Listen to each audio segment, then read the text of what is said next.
Spirit Quest Radio.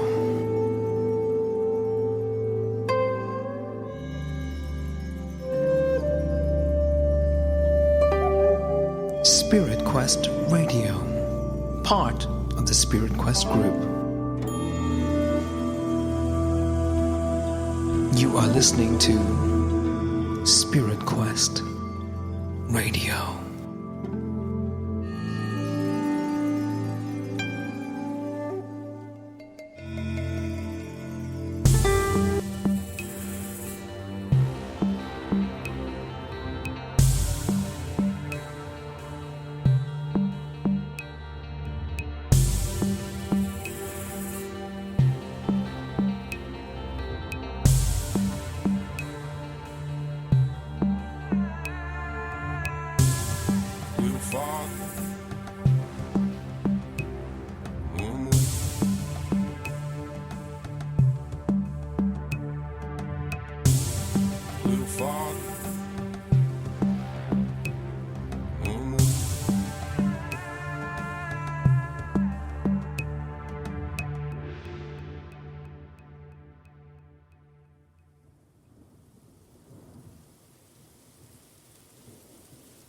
Good evening, welcome to Spirit Quest Radio. This is Paul Francis and the Paul Francis Show. Good to see you in here tonight.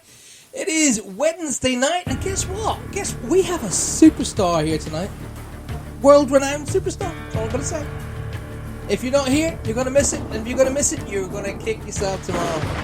Tell everybody, Derek Akura is coming on very shortly.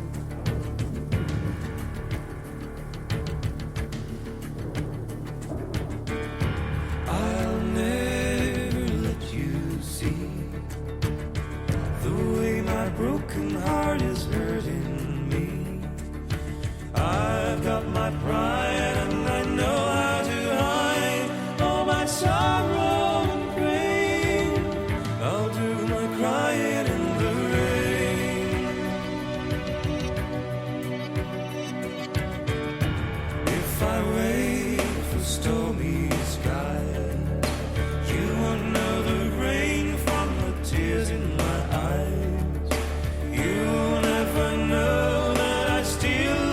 So only heartaches remain.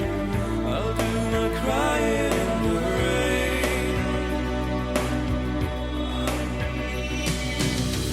Raindrops falling from heaven could never take away my misery. Since we're not together, I pray for stormy weather to hide these tears. I hope you'll never see.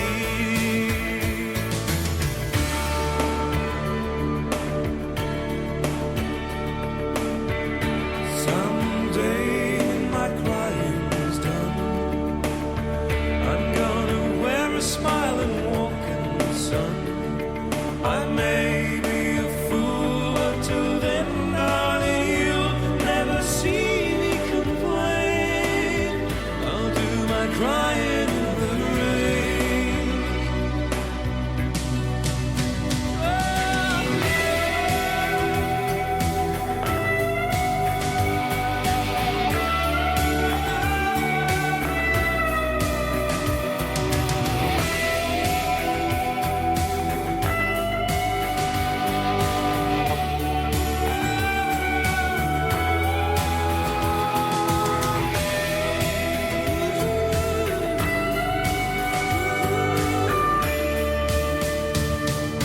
Since we're not together, I pray for stormy weather to hide these tears. I hope you'll never see. Someday when my crying's done, I'm gonna wear a smile and walk in the sun. I may be a fool, but till then, darling, you'll never see me complain. I'll do my crying in the rain. I'll do my crying in the rain. I'll do my crying in the rain. Well, let's hope that you don't have to. Evening, Carol. Evening, Angie. Evening, Joe. Evening, Emma. Good to see you all in there already. I noticed that Johanna is in the chat room, but not in the studio. I do hope you're on your way, young lady. If you change your mind, take a chance on the first thing. Coming up in a little while, Honey, I'm still free. world-renowned psychic, If you need me, medium, we know. and do you know what? One of the nicest chaps I've had the privilege of meeting ever. Mr. Derek Okor will be live. He'll be joining the team, myself, Johanna, and Kev. Coming up in about 25-35 minutes, thereabouts. Make sure you're here. Tell all your friends, copy and paste the show onto your Facebook pages. Invite everybody. Take a chance on me. That's all I ask of you, honey. Take a chance on me. We can go dancing, we can go walking, as long as we're together. Listen to some music, maybe just talking, get to know you better. 'Cause you know I've got so much that I wanna do. When I dream I'm alone with you, it's magic. You want me to leave it there, afraid of a love affair, but I think you know that I can't let go. If you change your mind on the first in line, honey, I'm still free. Take a chance on me. If you need me, let me know. Gonna be around. If you got no place to go when you're feeling down. If you're all alone when the pretty birds have flown, honey, I'm still free. Take a chance on me. Gonna do my very best, and it ain't no lie. If you put me to the test, if you let me try, take a chance on me. Take a chance on me. Oh, you can take your time, baby. I'm in no hurry. Oh, I'm gonna get you. You don't wanna hurt me, baby. Don't worry. I ain't gonna let you. Let me tell you now, my love is strong enough to last when things are rough. It's magic. You say that I waste my time, but I can't get you off my mind. Oh, I can't let go. 'Cause I love you so. If you change your mind on the first in line, honey, I'm still free. Take a chance on me. If you need me, let me know. Gonna be around. If you got no place to go when you're feeling down. If you're all alone when the pretty birds have flown, honey, I'm still free. Take a chance on me. Gonna do my very best, baby, can't you see? Gotta put me to the test. Take a chance on me. Take a chance on me. Honey, I'm still free.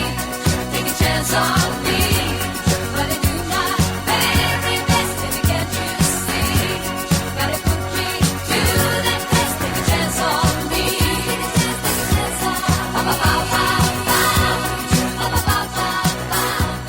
Honey, I'm still free. Take a chance on me.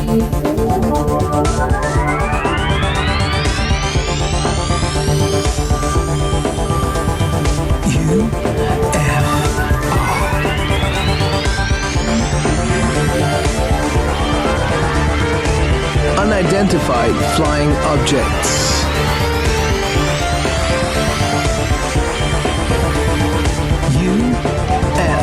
UFO. Spirit Watch. Well, welcome to this Wednesday night, very special night. Guess who I've got in the studio already? Hello. And that was Donald Duck. Anyway, so welcome to the show. Don't start, please. It's you a know very what? important night. Yes. Do you know what? Do you know the amount of calls and feedbacks and texts and messages that I got last week About the last show. regarding our last show? Do you It know was- I've had the same. I've had the same.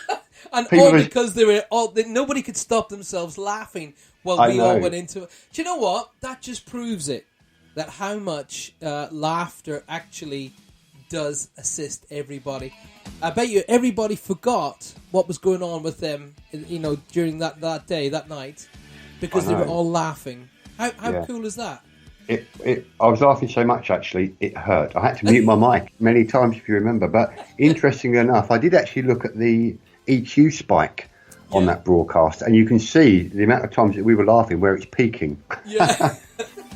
Brilliant. Laughter, I tell you what, that brilliant. is the best medicine ever. Do you know what? I was sitting I didn't tell you I was going to the doctors today, or the hospital today, did I, Kev? No. I had to go today because one of these check-up-y things, and I was sitting in, and the doctor says to me, listen, I've got 2 trainees with me, is it okay if I bring, they sit in? I said, yeah, sure. And it turned around from me being interviewed to me interviewing them. And and I said to them, I said, you know what, the best medicine you can ever give to any patient, I said, is laughter. Yeah. That's the best medicine. That will heal anybody. And then I said to them this. I said, listen, have you ever heard of Patch Adams? And none of the 2 of them had heard of Patch Adams. I said, you're kidding, right? And they went, no, we don't know who that is. I said, go and research Patch Adams. And I said, his whole principles is bringing love, laughter into the hospital. Actually resulted in people healing up to 20 times faster. And I said to the doctor, I said to him, he's a very, very quiet, reserved guy. I said, so what about you? Do you bring laughter? And he says, well, I'm not going to tell you a joke if you think that's funny. And I said to him, there you go. See, you're bringing laughter in already. And it is, and we proved it last week. Everybody forgot their troubles, forgot their worries, got on with just having a giggle. I know. I've had some really, really good feedback about it as well. People saying how much they enjoyed it and they were laughing so much. I know there was some people couldn't type because they had tears in their eyes. I mean, Yeah. all because what? Oh, just because we were laughing. I don't even know what we were laughing about. That's I can't the thing. remember either. I It said was- to Johanna, I said, what did we do that we were laughing? But it And, wasn't just a once either. It's continuous. There was a good sort of 35, 40 minutes of just pure laughter. just pure giggles and laughter. And you know what? Isn't it great that we can do that? It was isn't it brilliant. Yeah, it's great. It's just good. It's just so good that we can do something like that. So tonight's a very special night. Kev, you can do the introductions. We've got the very special international spiritualist medium, Derek Akora. Not only internet, well, definitely world-renowned spiritualist medium. I have spoken to people in America, in Canada, Australia. I spoke to people in Italy recently, and everybody knows and loves him. You will find Everybody that knows and loves him. that is international. Yeah, international, world-renowned. And you know what? I having spent a couple of days with the man himself, he is just the most down-to-earth, loving guy that you could ever meet. He is just a normal guy like all of us. He's just a laugh, and he doesn't pretend to be anybody else. And that there's multiples of reasons why I love Derek Akora. And one of the ones was because he kept running around his house making sure I had a cup of tea. That was part one.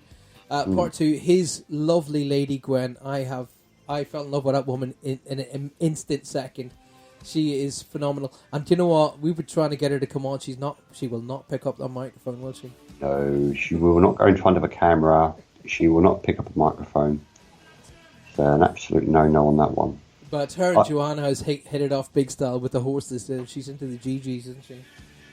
Into equestrianism. I was going to say equestrian, not betting. Not in a betting way. But that just goes to show how your minds went, you see? There's I the just had positive. this vision of people thinking about Gwen hanging outside William Hill or Ladbrokes, Oh, by the way, Well, that being said, there are other betting agencies you can use. We're not sponsored by those two. No.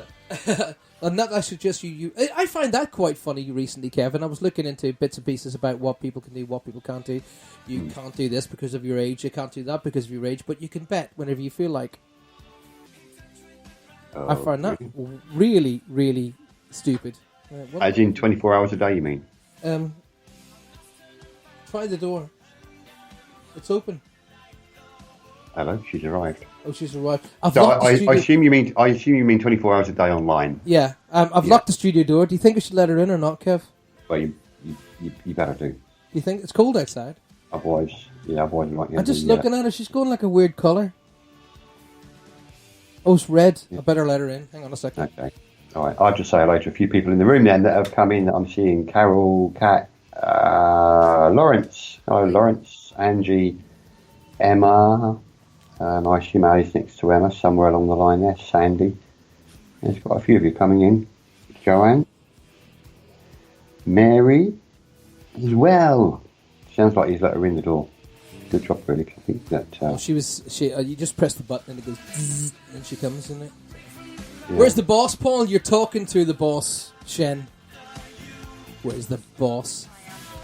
I'd like you to say a big hi to Caroline there, Kev, if you would. Caroline with the lovely little suit of the sea and the little thing in her profile. That's my niece. Oh, you want me to say a big hello to her? Okay, Yes, a big capital hello. B, capital I, capital G. Hello, Caroline. That's my lovely little niece who I will be seeing at the weekend. Okay. So, anyway, let's get on with the show. We've got everything coming up.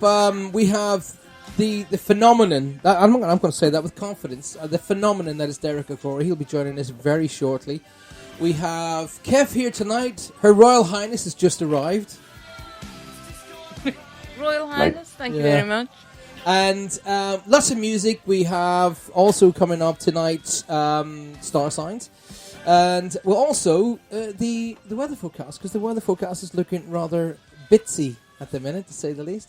So come and join us. Go and tell all your pals. Copy and paste the show onto your Facebook pages. Invite all of your friends to come and be a part of what is working out so far to be a phenomenal show.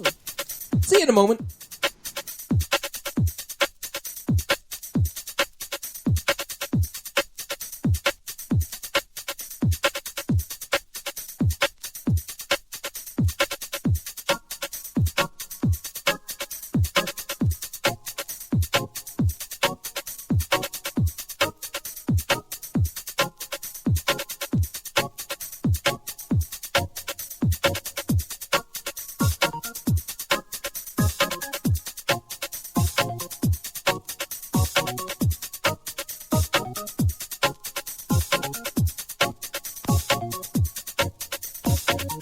Out on the street, they don't survive by being beat.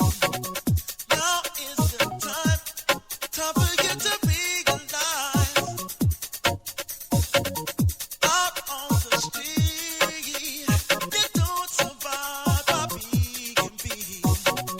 Now is the time for you to realize. No one can do the things we do to make you move. Now is the time for you to come alive. No one can do the things we do to make you move. Now is the time for you to come alive. Hoochie coochie with the coochie coo. Hello, they put it on, how are you? Yeah, you look nice and you look pretty. Definitely can knock your body.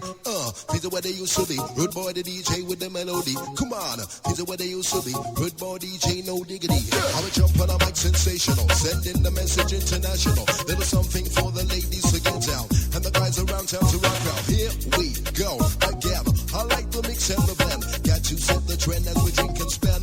Right through the weekend. Run, go tell our friend how we comprehend. We tear down the place and then make the noise if you want that, come again. Cause you can't get down unless you like Ben. Out to the ladies and gentlemen. Just keep dancing till I say when. True when I go say when, you might as well. Keep dancing. Ain't no stopping us, no stopping. No one does it better. No, no. Ain't no stopping us, no stopping. No one does it better. No, no. Ain't no stopping us, no stopping. No one does it better. No, no. Ain't no stopping.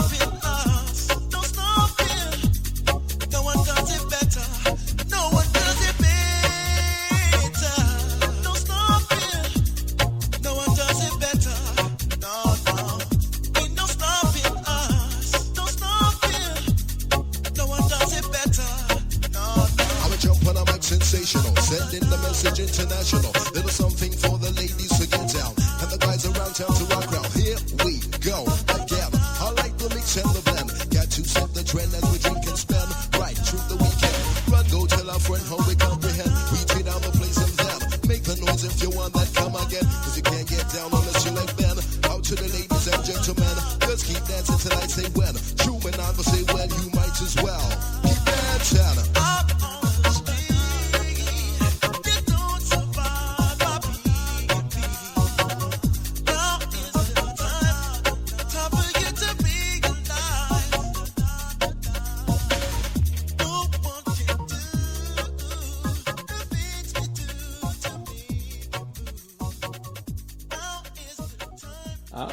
There you go. And ain't no stopping you, Kev, is there? Oh no, not when I get going. And Welsh Kevy's in the house tonight. So we've been listening to in. Let's have a quick peek. We're being listening. Start that again. My brain knows what it wants to say, but it's had an argument with my mouth, and they're not sort of talking to each other. So, Sandy Rowe lives in beautiful Cornwall. There you go. Hi, Sandy. Welcome to the show. We're being listened to tonight, obviously here, Cornwall, in the UK, Liverpool, Manchester, Scotland. We're being listened to in Ireland. We're being listened to in 4 parts of the United States, Australia. Where else? I'm just quickly flipping through to see where we are being listened to. Europe, Spain, Germany. Thailand will come up in a minute. She'll be awake soon. Thailand will be awake. They're just coming around now. So we are... Yeah, we're international. Everybody in the chat room, it's great to see you all in there. Derek will be with us roughly in about 4 or 5 minutes' time. We're going to be bringing him on. We're just going to play a few tunes. And we're going to make Kevin work tonight. Oh. Yeah, well, you get away with it so easy. I'm ready. I've got all my screens open here. You chill out, you put your feet up, you think, you say like, you're busy, but you're not. And you making it sound like you do nothing, aren't I? Yeah. Yeah, I'm just going to put your fader down, so you better put a track on and hurry up. I better put a track on, and I'll tell you what I'm going to do. I'm going to look for a while you're saying hello to everybody, both of y'all are saying hello to everybody in the chat room. I'm going to get something very, very special. So you guys go in and talk to everybody. Bev, hi Bev Horn, nice to see you in from St. Austell. Kevin Mullane, Keely, it's good to see Keely back. Go on, Kev, you take over. Do you know I did that when you were letting Joe in? I'm going to say hello to the same people again now. Yeah, well, and there's a whole pile since that. Oh, I can see. Shen's in. I've not said hello to Shen yet. Keely as well. Kevin Mullane. Hello, Kev. How are you doing? Bev. Where's your lady, by the way? She should be throwing these in as well. She's sitting right beside me. I've just told her to... Josh, the screen, yeah. I'm right here. I've got no headset, so I can't hear you, Kevin. Oh, we'll put your headset on. You were sitting on it a second ago. There's no headset. Is there behind you? Oh, I love the professionalism. Oh, she sat on it. Oh, I see. I'm just going to keep on. Well, who else we got in there? Cindy Roach. Now, let's have a look at that. Like, for example, Kay and Cindy from 2 separate parts of the United States. Cindy is from Florida, y'all. And she speaks like it's here, y'all. And Kay is from the mid United States, for an example. There you go. So we're listening to I Know Facts from 2 different parts of the United States. I just see Susan's just slipped in there very quietly. Did you see that? Very quietly. Where did you sneak in there?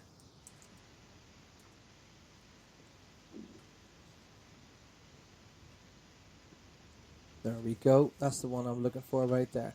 Now, as I said, I'm going to play something very specific and very special because Kevin's gone quiet. It's not like Kevin not to talk, really. No, actually, it's not like our Royal Highness here not to talk either. Do you know, I'm trying to concentrate on getting this MP3 over to you somehow. Well, it's getting her Royal Highness to shut up is the trick. Hey, you cheeky. See?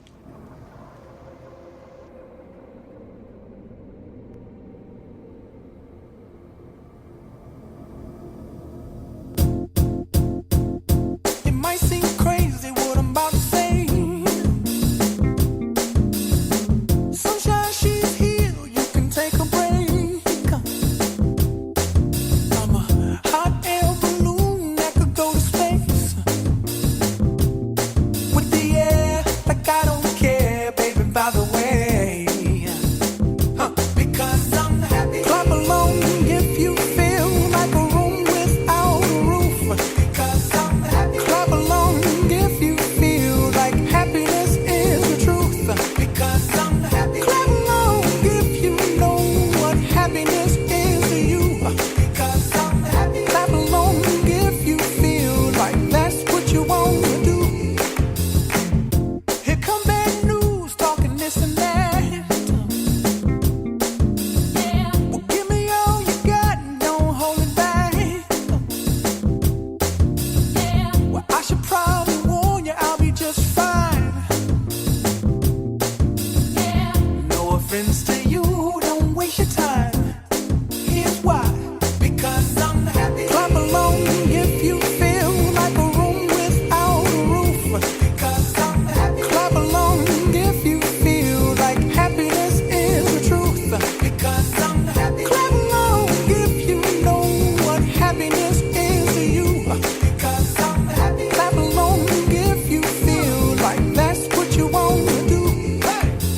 Bring me down, can't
me. Don't you forget about me. Will you stand above me? Look my way, never love me. Rain keeps falling down, down. Will you recognize me? Call my name or walk on by. Rain keeps falling down, down.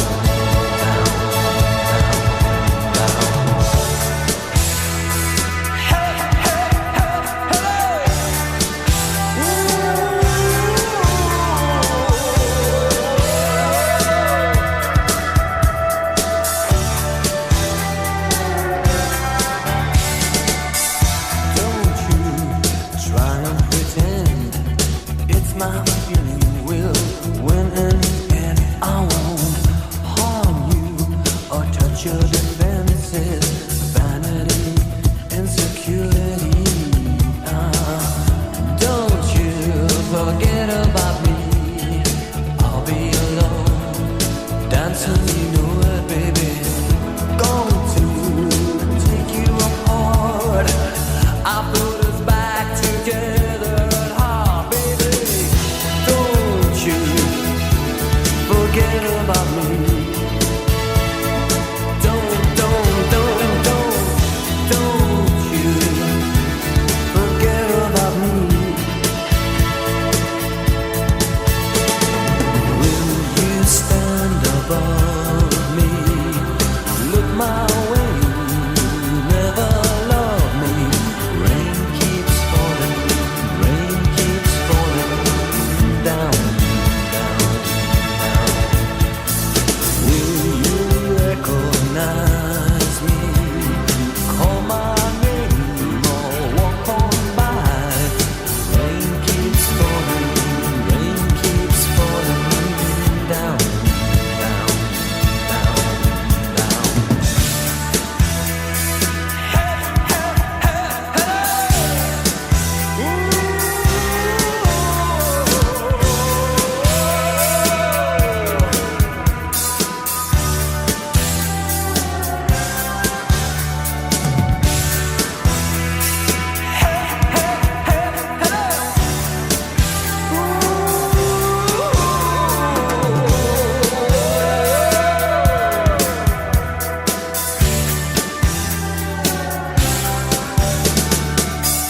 Don't you forget about me.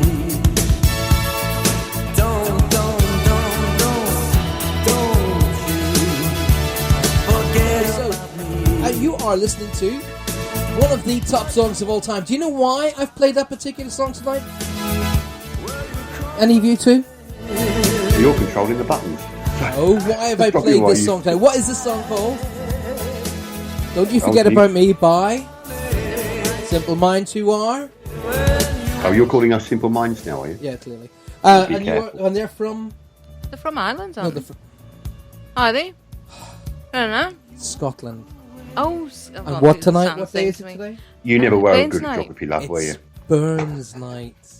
I'm terrible at So accents. for all of our lovely Scottish friends who actually have taken the time out of their Burns Night to listen in, happy Burns Night, and take it easy on the old Scotch.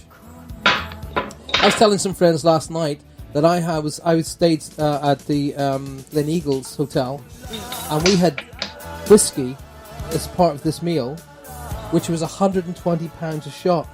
Wow, expensive. A shot, not a bottle. Expensive. Why would anybody want to even drink whiskey in the first place? Well, it's Never mind, it's pay it was 120 part of that quid for it. special meal, a special thing for Burns Night, and this is called Nips and Tatties, and this special whiskey came out that's very, very old, and they're giving it to it, and I thought that's actually quite nice. I'm going to go up and buy everybody around, so I went up to the bar, and I said to the guy, I'd like another round of those whiskeys. He said, those ones you just had? I went, yeah. He said, and there was about 7 of us at the table, and I said, yeah. I said, yeah. He said it'll be about £120. I went, yeah, okay. He went each. And he said £120 each. I could just see your face. I said, no, not. I don't want to buy the table. Just the whiskey in the glass.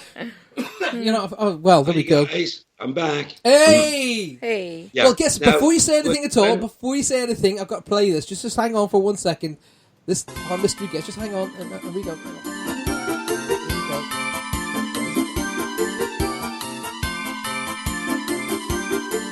we go. Look, that's playing. Nothing's happening. There we go.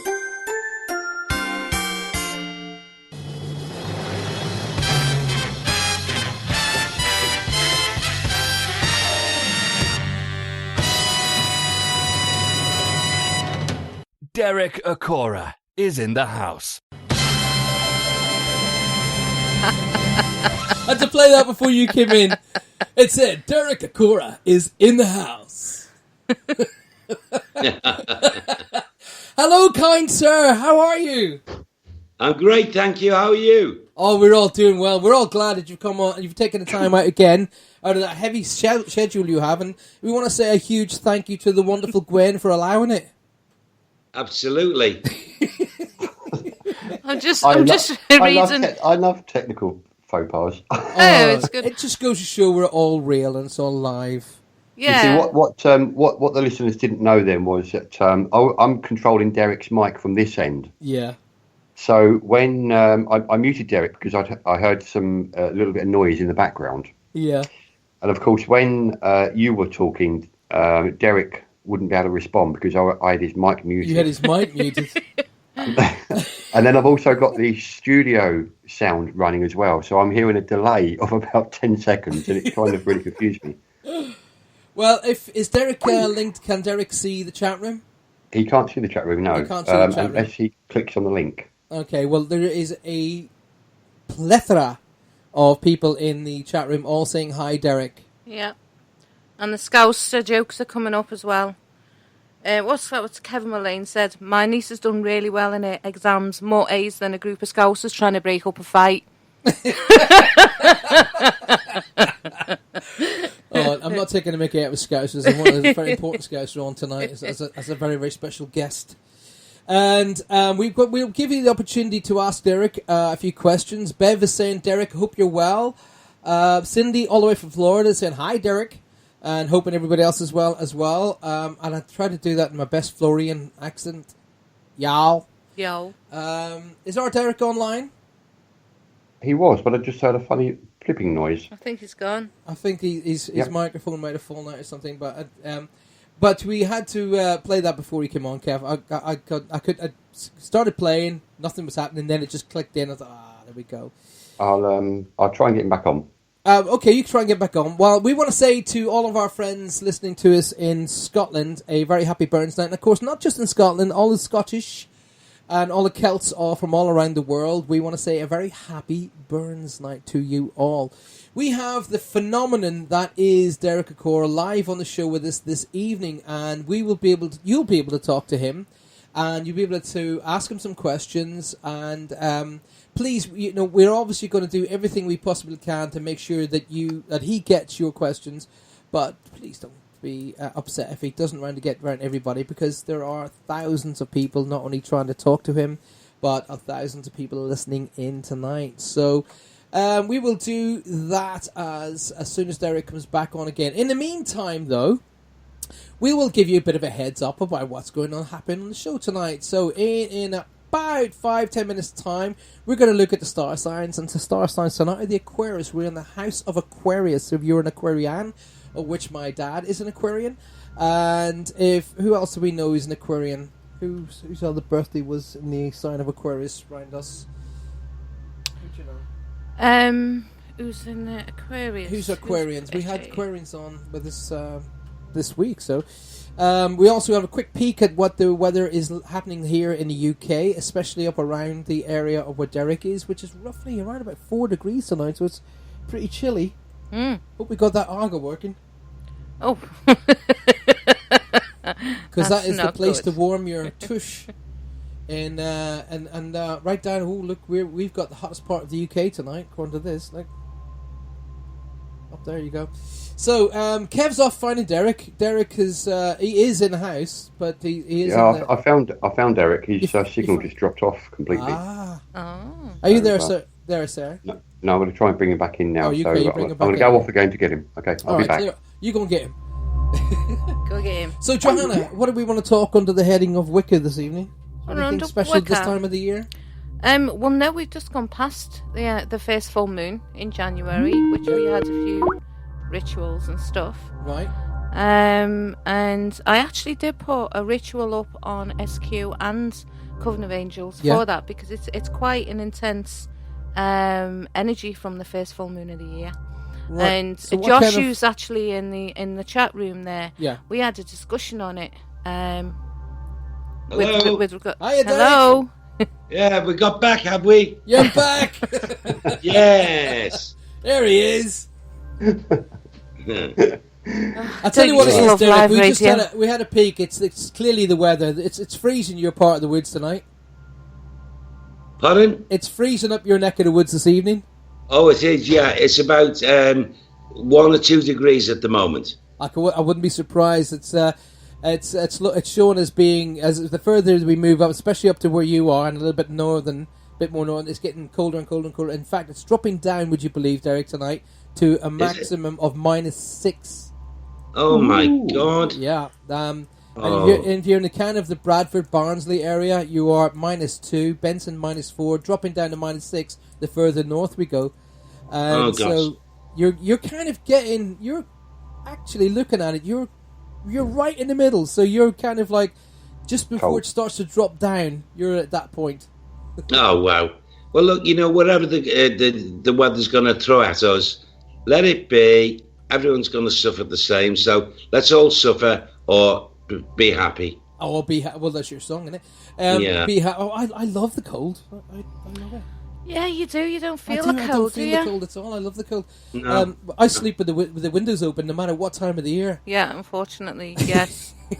Hey, can I tell you a lovely lady? Yeah. Okay. Hello, darling. Hello. I was walking in. I shouldn't call the store because it's promoting them, but a well-known store today. And I was by myself. Gwen asked me to nip into the store to pick a couple of things up, and I saw this wonderful thing. And I remember you, naturally, when you come to ours, lovely girl. And I thought that would suit you, and I bought it. Oh, I'm not going to tell you what it is. okay. So the next time I see you, I'll present you with this, and it's specially for the winter. Okay? Awesome. Thank you. All right. So I've you got told it you in that the was his house, favourite. and it's nice colours, which will suit you. Yeah. And I hope you're pleased with it. Oh, awesome. Thank you for the fact that. that you've actually bought it, she will just, you know what it's going to be like now. She's going to be walking about with Derek. Bought me Well, this. I haven't bought you Derek- anything yet. Well, there you go. because see? I didn't think you needed it at this moment, but I knew that this lovely, lovely girl needed this for the winter. Oh, thank you. Oh, she! Okay. Oh, I kid you not. She has a smile on her like a Cheshire cat. No, she's got like, she's beaming away. Look, see, told you he loves me, man. See, told you.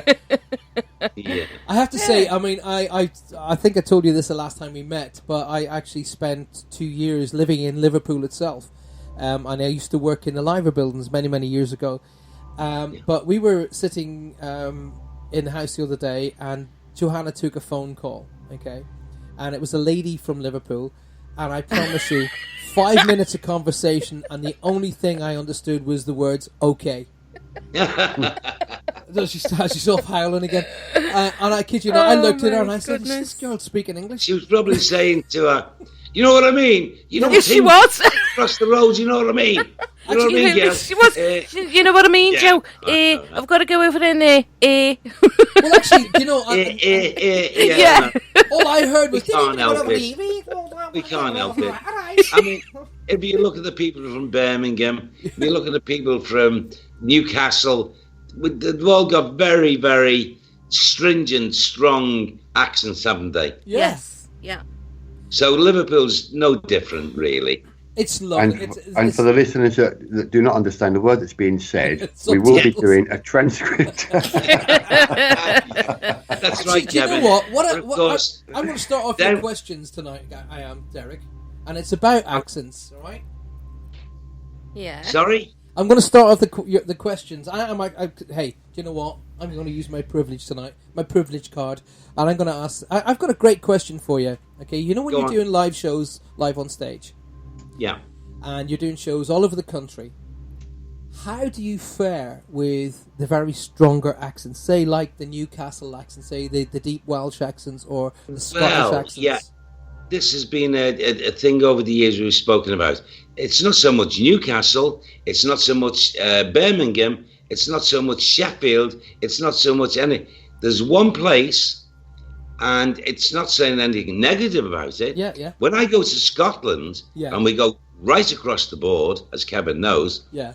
there's a place I go to, I dearly love, and it's called Dundee. Dundee, In Scotland, yeah. And I can't understand the people, the way they talk. Yeah. They certainly can't understand me. So, what we found is they'll clap at the end of an evening, but we'll have virtually the whole lot of the audience staying behind Yeah. to ask me a question, to speak up to me, you know, face to face, to understand me. Right. But they stay behind. So in essence, then, really, forget about having a show and let's everyone go to the pub and have a drink and talk about things. Yeah, I know. Yeah. I know, but no, it happens. Another place, I suppose, to a degree, is in Northern Ireland, All right. Yeah. and it's without a doubt, it's Londonderry. Right. Yeah. Lovely people there, Yeah. lovely people, but they find it hard to, especially when I speak fast. Yeah. You know, they'll say, go slower and this, that and the other. But when they answer me, I'm saying, what did you say? Yeah. Because Well, the people they from speak, Derry speak at 90 miles an hour. They do. they speak as fast as me. Yeah. But that's they've not- got a twang, haven't they? They've got that Derry Yeah. twang. Absolutely. So, yeah, and, okay, and there's another place in England called Bournemouth. Oh, Bournemouth. Now, yeah. Bournemouth, maybe a lot of people from Bournemouth are listening, but it's like, yeah, it's a place for some reason. A lot of people have settled there, especially in older life, for a sedate, happy retirement. Yeah. Maybe the people of means and what have you. And they are so very up-nosed and snobby Right. that if you ask them, you tell them something you're receiving, they'll look up at you. And I said, can you speak to me? Can you answer me? I may do, yes. Yeah. Not at this moment. I'll think about it. And I go, oh my gosh, oh my God, you know, what do I do here? So there's an appreciation and a non-expectancy from anywhere that you go across the United Kingdom, into Ireland, into Scotland, into Wales, and anywhere further on. You don't know how you're going to be received. It's true. That's very true. I'm going to take that question a little bit more to another kind of degree. Now, I remember doing a private session one night for a family, which is one of the things I love doing. I love doing family sessions. And in the, I'm going to ask you how you do this. This is kind of really good for all of the people who are out there who are actually workers of the like. When you have someone comes through who maybe didn't speak English, Yes. does Sam set up the translation himself? Do you proceed? Absolutely. Or does the words come I've through? always relied on Sam, and I didn't know this could be done until it was actually done and practiced. And I worried about this because I started going abroad many years ago, you know, to the Arab Emirates and places, and I thought, these people don't speak English. Yeah. And I was shocked out of my life because I did 3 shows. One in, two in, one in Abu Dhabi, one in Al Ain, that was in the desert, Yeah. and the other was in Dubai, or the Right. other 2. And there was a lot of Arabs families sitting at what it wasn't like a theatre scenario where people are sitting in rows. They were sitting at big round tables and they were getting a 3-course meal. Right. And then, of course, Derek Acorah would come on and do his work.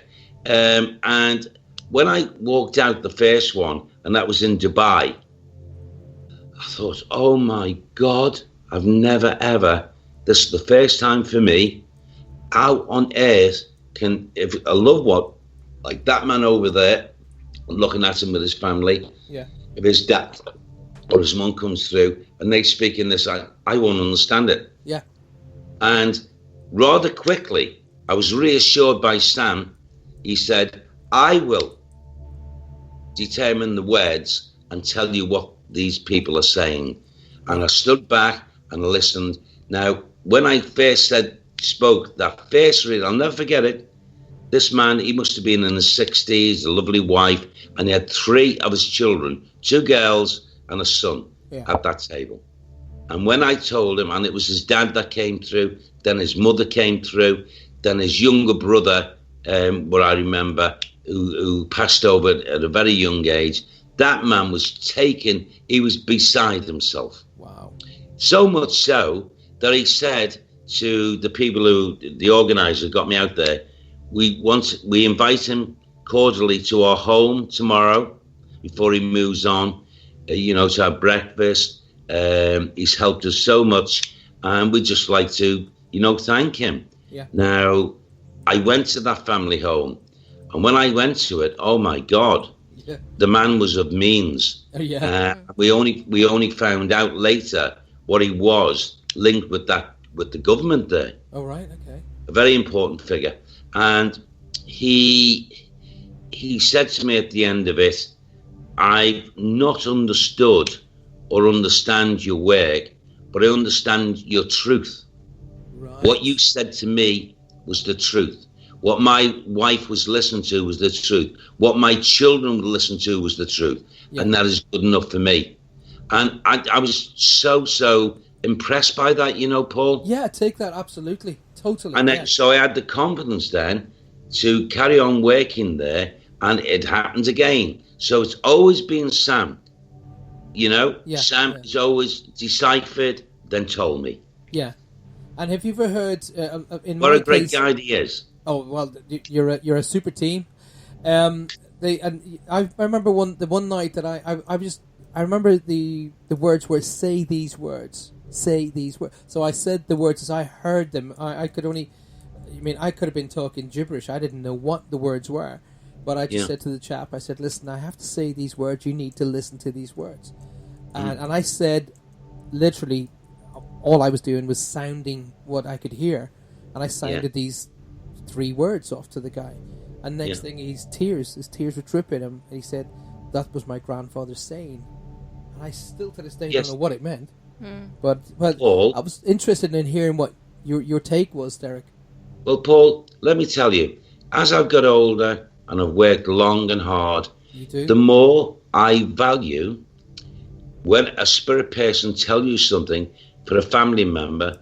If you don't understand what that is, that to me brings more validation, brings more truth than saying something of either the name of the person or how they passed over, because that's something that's shared only minusculely to that family member, not broadcast to even friends or outside world. So that gives more evidence and more proof that the medium, like myself or yourself, is connecting with that person.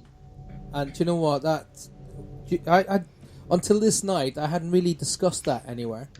I think I might have mentioned it once, maybe to Johanna, but you're the first person I've actually openly spoken to that about. And you know what? What you've just given me back has made me feel really, really good. And thank you for that. Good. It has. Confidence. Leslie in the chat room has asked a good question for you, Derek. She's asking if you only work with Sam, or do you have any other spirit guides that work with you? Well, you can, Natalie, yes, of course. Sam has been very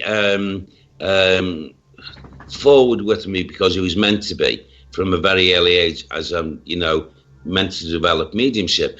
However, along the way, of course, we do have helpers. They're not guides. They are helpers that come alongside us at very important times when we need them to help us with a situation or a something that's happening in our lives that we have to deal with and get through it as best we can for what we call soul growth. Yeah. So these helpers come along. Now, these helpers are people, and they're mixed and varied in different ages that they passed over. They could be young people, they could be middle-aged, they could be elderly people.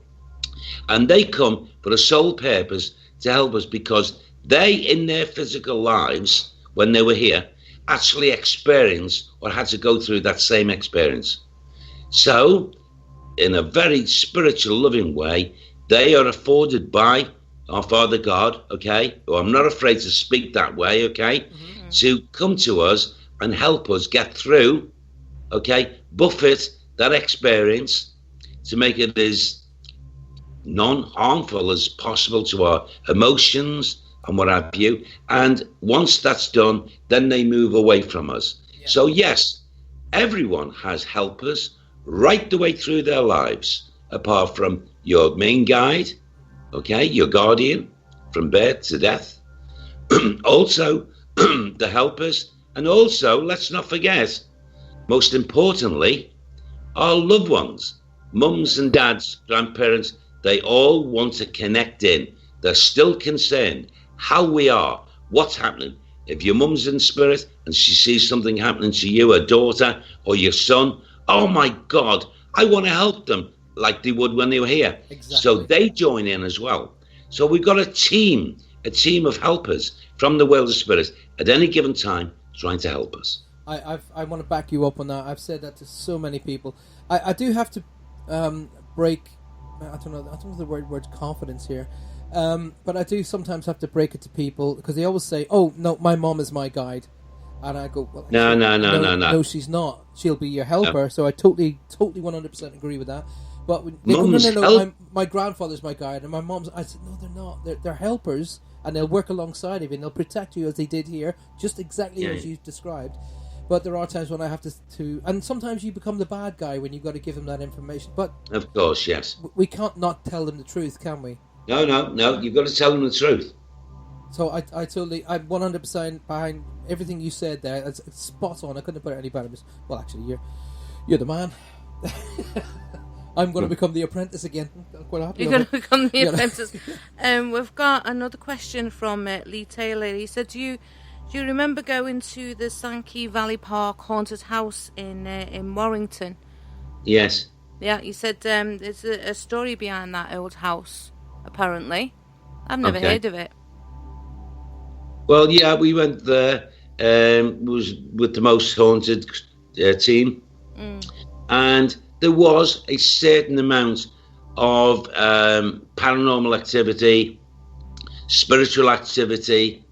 But you know what? I was slightly disappointed with it because the lady that owned the place, who was there when we were doing the shoot and the investigation, she seemed to be quite vague on some of the things that had been said to the researchers away from me, which I knew nothing about. Yeah. And I was rather disappointed with it, I'm afraid, because I did say at one time I got into trouble with a vet, and I said, well, you know, in this room, nothing's happening here, and I'm not picking anything up here. It was only later on when the activity started. Yeah. And if you asked me, I would say the activity overall in a general investigation was very poor.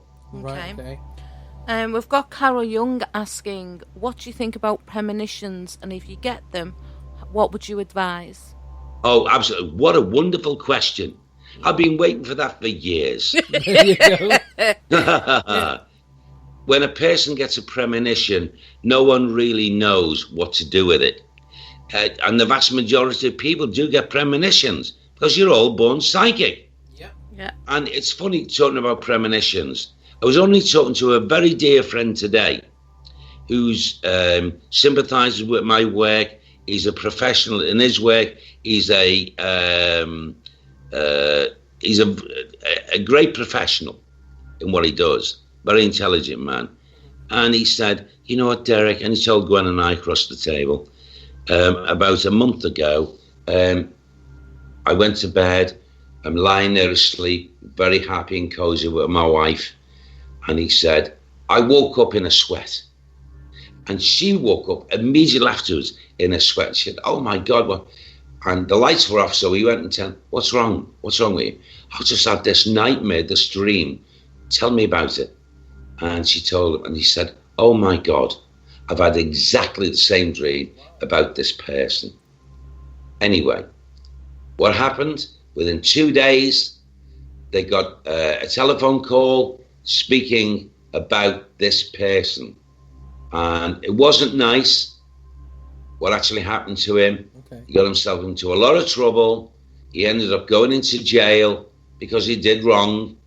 And so, but you see, there's two people who are ordinary people, not proposing to be psychic or a medium, who were instantly at the same time woke up at 4 o'clock in the morning dreaming about this person. So yeah, let me go back to it. Of course, we're all capable of going through this dream state psychically and picking up things and seeing things, not understanding, waking up in our wake state and saying, oh my God, I've had a bad dream, or I've had this vivid dream, or look, it's all part and parcel of what our capabilities are. It's not abnormal, it's not normal, it's nothing. It's our birthright. As our spirit within our body has the right to experience these things. A lot of things we don't experience because we're still in the physical body. It could be amazing what you could see if you could leave your spirit, your physical body, and do things on this atmosphere here as a spirit body. You could be shown elevating yourself up into the clouds. You could fly. You could do all these things. Yeah. This is proven. This is a science now, and it's been tested again in many countries. It has. So, in Germany, these German scientists, quite what I'm saying, quite recent times. We're talking in the last 12 months. Actually, their whole focus was to prove an afterlife, and guess what? They have. Yeah. These are scientists. Look, you know what, Paul? It has been proven in different places. Russia, Ukraine, which is part of it, and even America. I mean, did you read that article in the paper, the tabloids, about maybe 4 days ago, when they were covering the spoon bender, Mr. Yuri Geller? Yeah.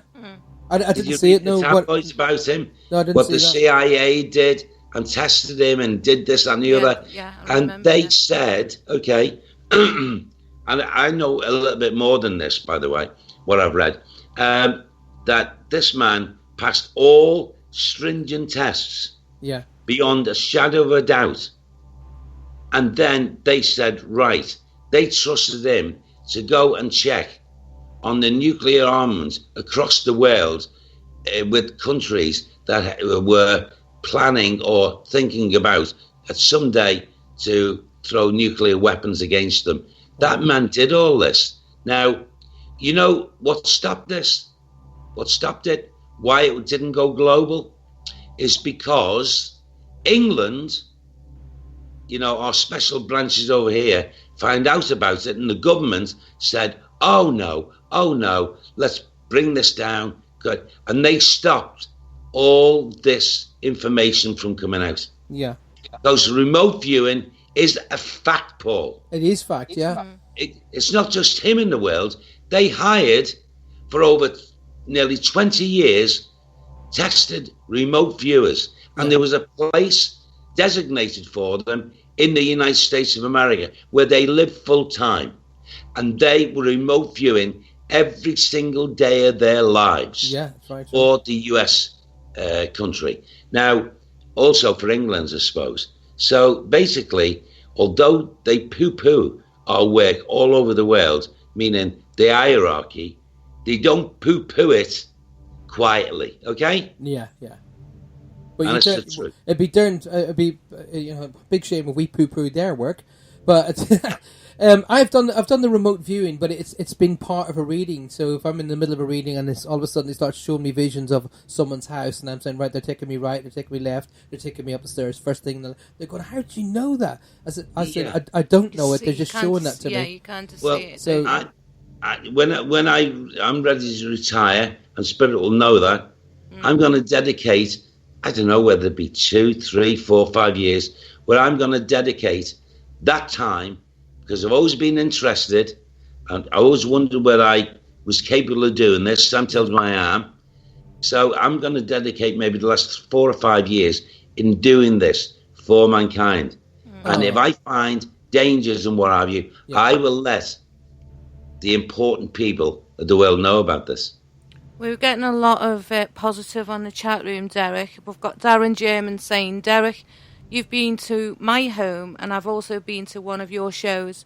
There's a lot of trolls out there, but from my point of view, you are a genuinely great guy. There you go. God bless her. Thank you. That's a really nice thing. That's from Darren. Darren German who Yeah. said that one, pointed that one Thank to you. you. Thank you, Darren. I tell you what I'm going to do, Derek. I'm going to give you a little chance to have a quick drink. Thank you. I'm going to play a little tune now. This is my... I kind of get the feel. And I'll tell you what, Derek, I'm going to dedicate this one to you as well, because this is a song by a lady by the name of Emily Sandez. Awesome. And the song is called Breathing Underwater. But I've never come across a song that has been so written for spiritual point of view. I've never heard it. It is absolutely stunning. The very opening 2 lines of the very first chorus or verse is, "I believe in miracles because it's a miracle that I'm here." Yes. It's a beautiful song. So I'm going to dedicate this to your good self and for all of the work that you've done. Do you know what? For all of the people out there who've been negative towards either yourself, myself, or all spiritual mediums around the world, there is a bigger following of the people who are positive. So let's focus on them. Thank you. Here we go.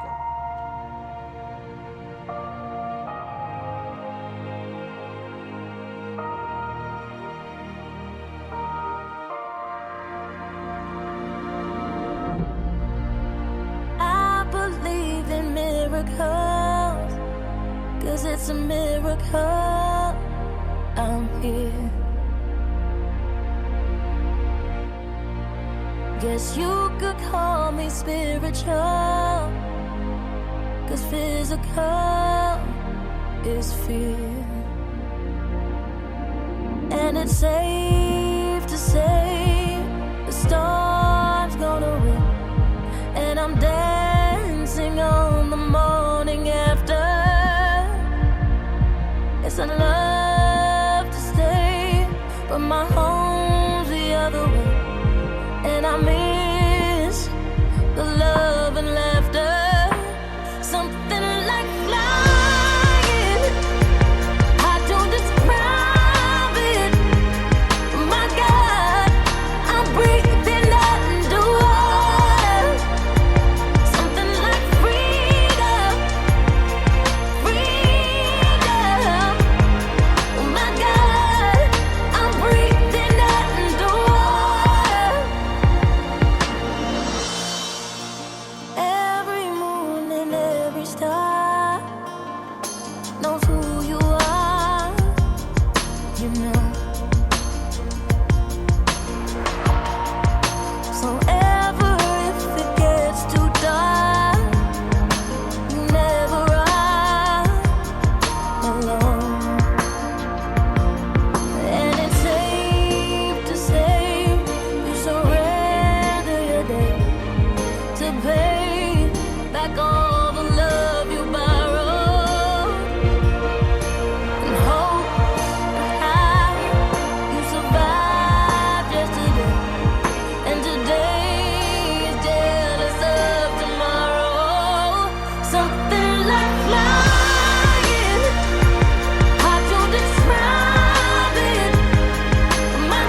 And there we go. And that has to be my...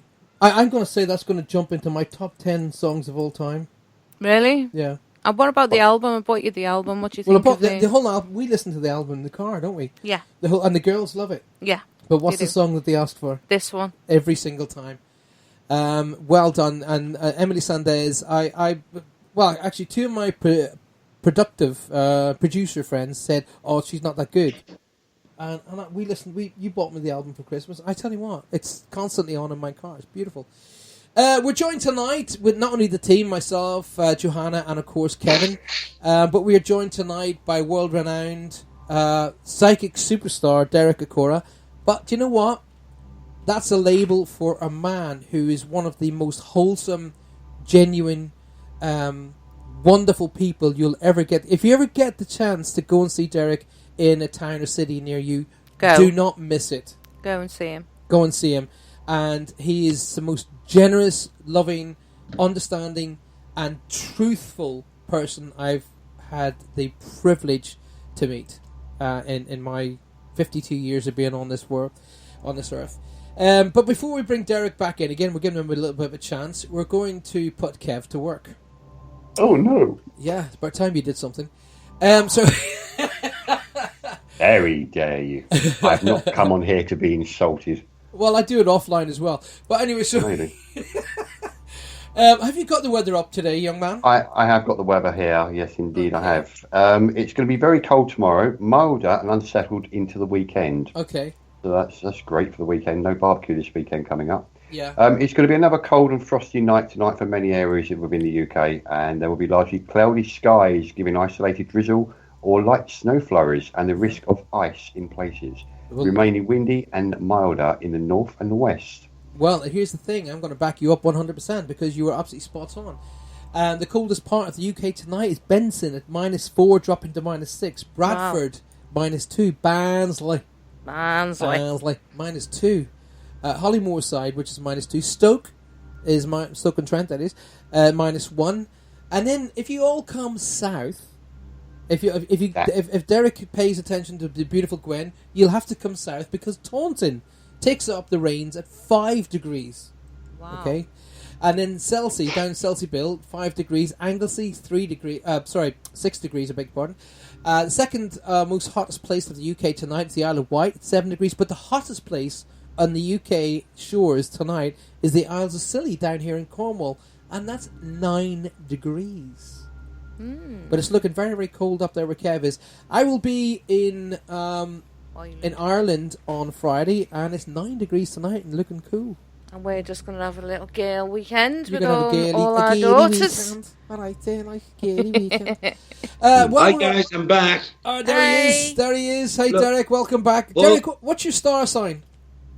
Aquarius. You're Oh, Aquarian. awesome. We're into We're in the Aquarius sign now. of Aquarius.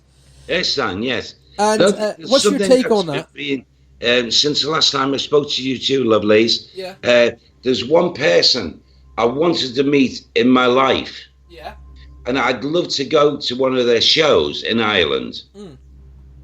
Okay? And I wonder if you could set this up. Right. If you know people that, link with them. Yeah. And and Gwen loves them as well. She wants to meet them. Right. Who is it? But she wants to meet the woman herself, and it's Enya. Oh, Enya. Right. Oh, yeah. Okay. Do Actually, you know any contacts with this lovely lady? I do, as it happens, yes. Enya, And I Enya would- used to live I next would- door to my gran. I'd love to meet her. I'd love to meet her, go and see a show, and I would sit down, because I think she needs it.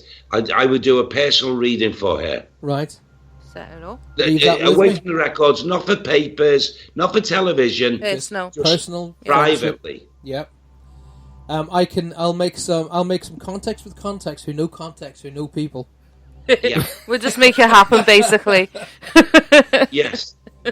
So you're into that kind of music, you're into that And lovely tell her, quantum I think music. she got the most beautiful, Careful. serene, majestic, spiritual voice in the world. There you go. You haven't heard me sing yet, then, but so. No, I haven't. Well, Well, you should play one of yours while Derek I says might, so I you can might play a see. tune for Derek. Eden, Derek. I totally agree with you, Derek. She has got one of the most haunting, wonderful. But the whole band, they all complement each other really, really well, and they took Yes. Irish music and Celtic music to a new level back in the 80s with the theme from Harry's Game and all of that stuff. And, Yes. It's beautiful. And then you had the offshoots from that, which is your band, your favorite, the one you used to listen to all the time. Which one? The what do you call the name of that band? And the girl sings very hauntingly. Oh God, the name's gone now. Well, they all followed people Yeah, like Enya. well, they did. I used to meditate to Enya. And yes, there you go. There you go. I didn't know that. So, Derek, we're about to do the Aquarian horoscope. So, sit back and enjoy. But before I do that, I want to what is your take on the star signs and the horoscopes? Okay. Now, I believe, collectively, this, when you read these horoscopes in papers and magazines, I mean, they cannot pin down individually to the billions of people on the planet, and in different countries as well, because different cultures apply and so on. They give what we call an outer general prediction of what could be happening for an Aquarius at any given time, around that time, across the world. I'm more into believing, and accepting the astrological readings, with the birth chart of the person from birth, to passing over. I think that can be more accurate with the personality that they're actually personally, individually dealing with. Do you know what? That's something I've never had done. I think you should. An astrological chart from your birth sign, your not your birth date, the timing of your birth, That's right. and what have you, and a good person who's professional in what they're doing.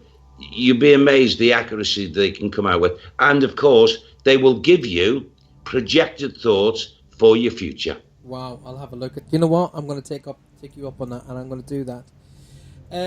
Now I've got 100 more questions all coming in for you. But what we'll do is we'll do the star sign of the Aquarius, which is also my dad. Today, my dad was it's his birthday today. So well, mine is in 3 days. In 3 days, there you go, ladies and gentlemen. You can send all the money that you wish via Spirit Quest Radio, and it won't get to Derek. So anyway,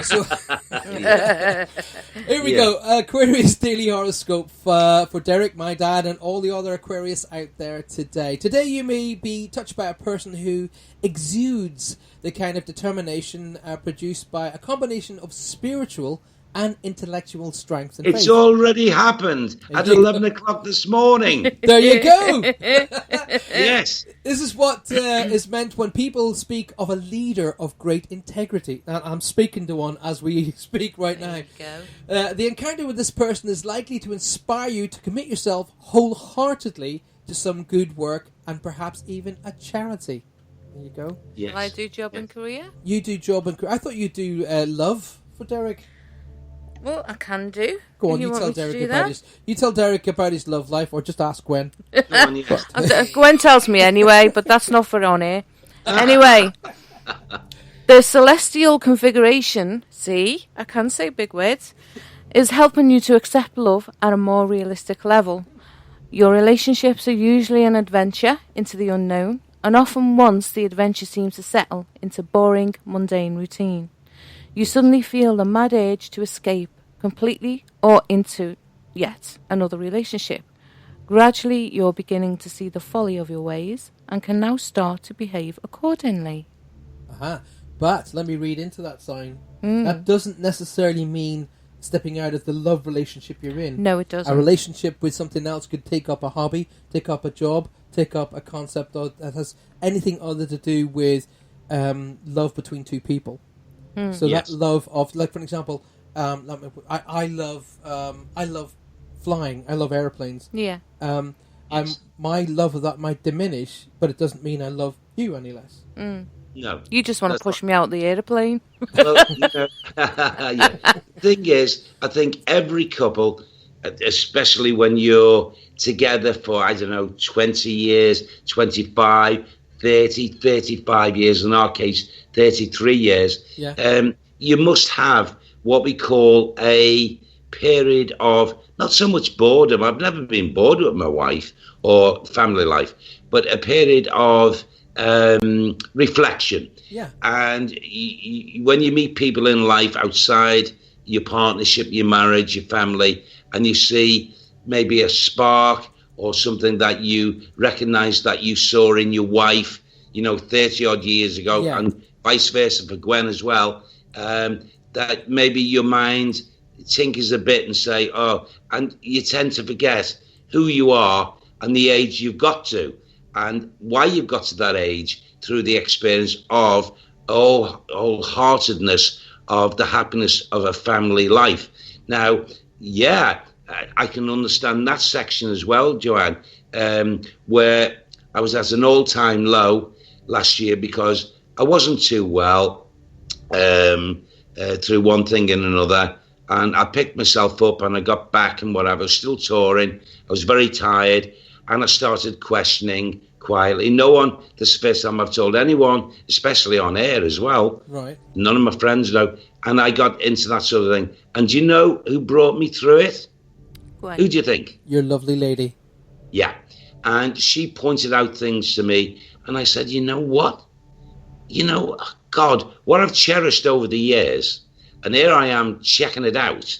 How dare I? And so now, in the last couple of years, my innermost feelings and outermost feelings is dedicated to what I know is the best thing for me in my life. And that's not being selfish. Not at all. Not at all. In all cases, it's also the best for Gwen. Yeah. Because as I've listened and she's seen the change, she's pleased with it.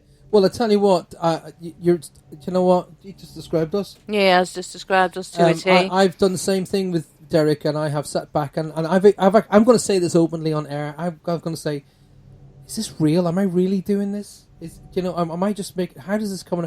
And you start bringing all these doubtful questions in, and then you start hearing and remembering all the very painful questions people put to you. Of course. And it does get us down. And Johanna just stepped me back and went, what makes you the happiest? What actually is it that around you that makes you the happiest?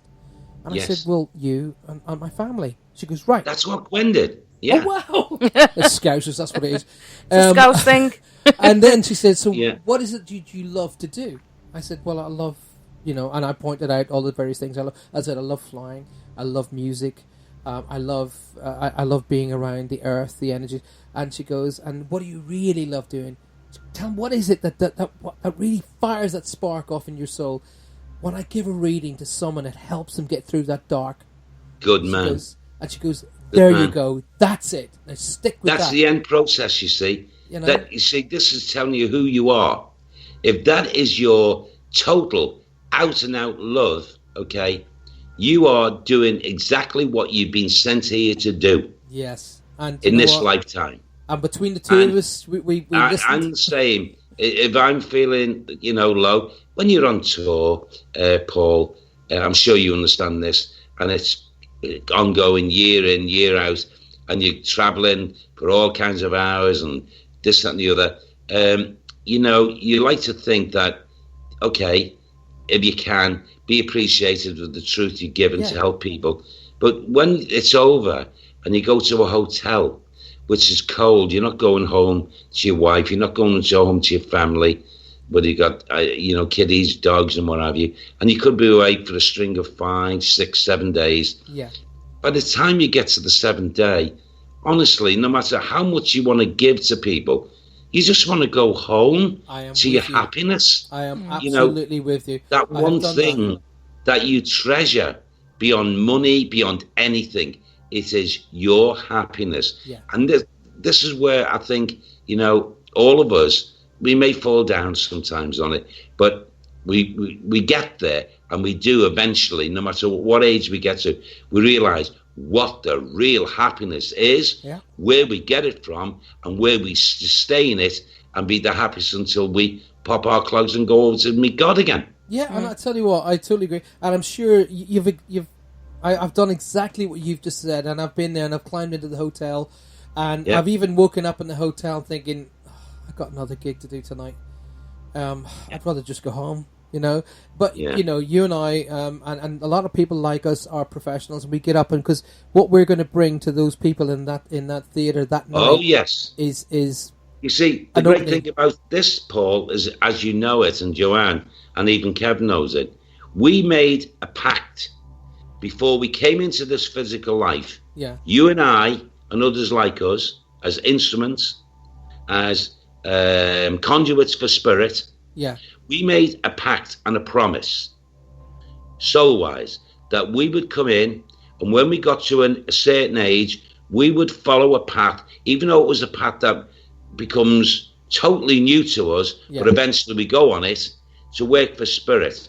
Yes, and we're not really working for spirit; we're working for ourselves as well. That's why we're here, not just to help people, but also for our own progressions as a spirit self. Yeah.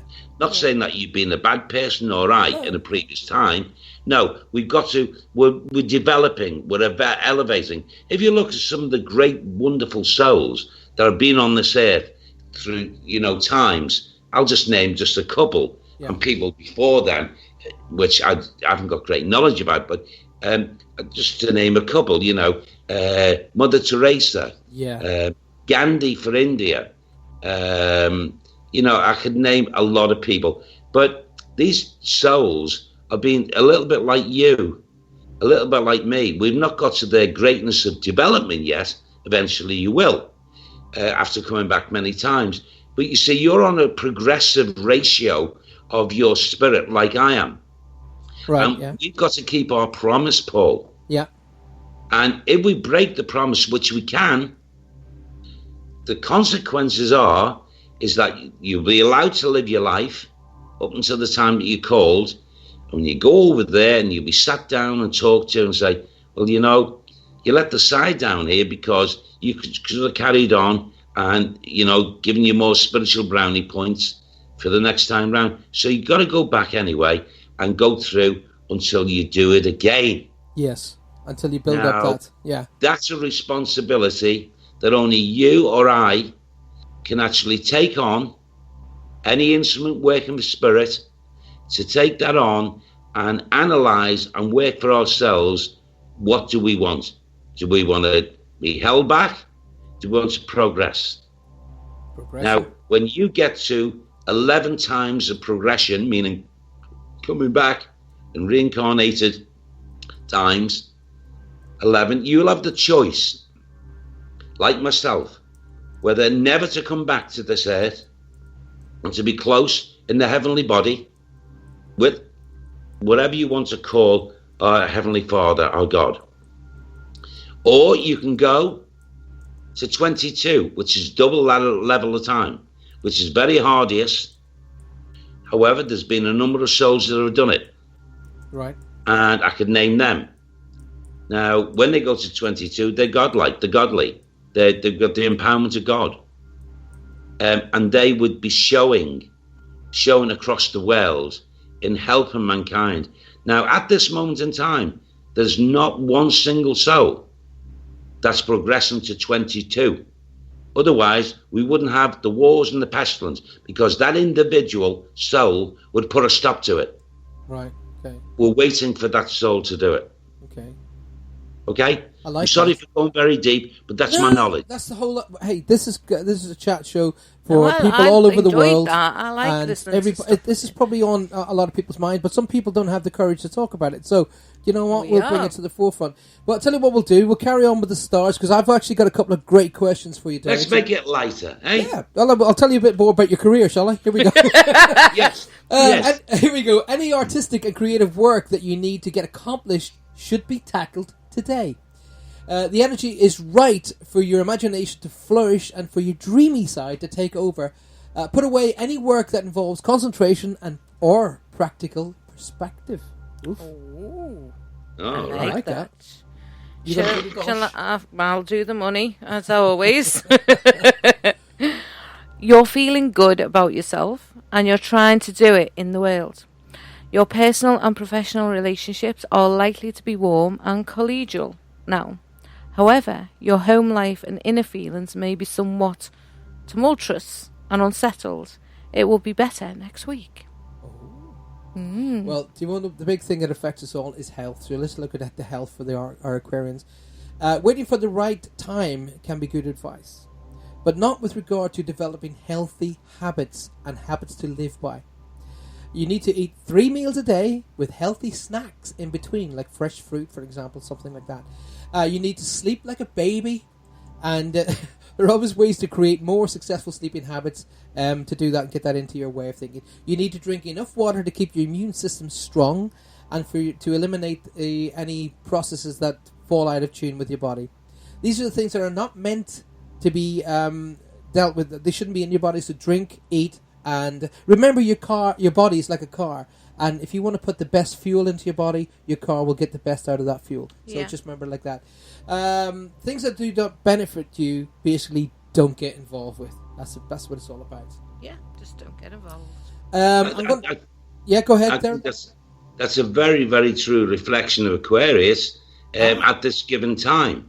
There you go. Very much so, because Gwen and I are and have been diligently the last 2.5 months working on a system that she's always, my lovely wife, I'm sure like your good lady, has fed you good food. We just like anyone else, we've eaten fast food, we've eaten this, that and the other, your Kentucky Fried Chicken, whatever.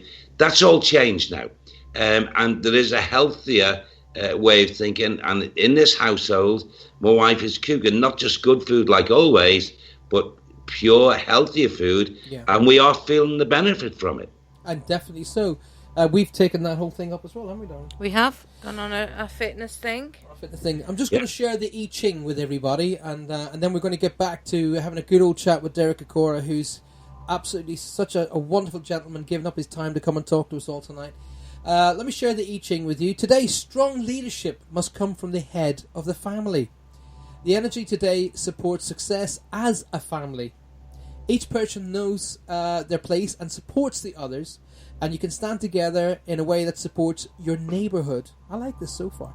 The relationship between a husband and wife is particularly important. Love, respect, and faithfulness will only just make you stronger.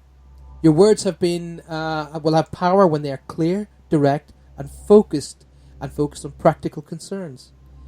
Mean what you say, then follow through with any promises that you make today. Do you know what? That is amazing. Yeah, I love that. That is absolutely amazing. I'm going to copy that. I'm going to paste that up so everybody sees that. And I really think that is just absolutely brilliant. Thank you for being here tonight. You're listening to the Spirit Quest Radio and the Paul Francis Show, and we are joined tonight, as usual, the team. We've got Johanna here, and we've got Kev somewhere. He's out the back selling. He's been quiet tonight. What's going on, Sir Cryptic? I can't get a word in edgeways. I've tried. He's here tonight. I'm ready with my fact of the day. 100 years ago. Okay, go on, Kev. Let us have it. You want it? Are you sure? Yeah, love it. Okay, I do like these. These are really, really interesting. Well, 100 years ago today, on the 25th of January 1917, the Danish West Indies is sold to United States. How much do you reckon for? Gosh. 1917. I've no idea. So it's the Danish section of the West Indies. £1,000. Okay. Paul, what do you reckon? 10 million. Okay. I reckon. When was it? 1917. My interpretation is not mediumship. It's just me. Yeah. Sure. I think it was for 250 quid. Okay. It was, bearing in mind this is 100 years ago, 1917. Yeah. Okay. $30 million. Wow. Which equals in today's money of $611,702,586.21. Wow. Where did they have that money stored away? Yeah. 611 million. Crikey. Wow. It's probably been gold bullion, Kevin. Well, there's one big Central Reserve somewhere. Yeah. Okay, that's the one. And also on this day in 1917, the USS battleship Mississippi, very famous World War One ship, was launched, Wow. and it had a gross weight of 32,000 tons. I would love to investigate an old ship. Wouldn't yeah, you? I would love to do that. Have you ever done that, Derek? Have you worked on board a ship? Where's he gone? He's gone again. I'll tell you what, it just gives us an opportunity to play a little bit of a tune. What do you think? Absolutely. I'll tell you what. What a very sort of apt song to be playing, Born to be Alive. Which is basically what the whole message is tonight. You were born, live your life to the max, surround yourself with great family, great friends, and remember, friends are the family we get to choose. Okay, but sit back and enjoy a little bit of Patrick Hernandez. This is where our Kev gets out his spangly pants again. Don't start with spangly pants again. And off he goes and does his thing. Here we go.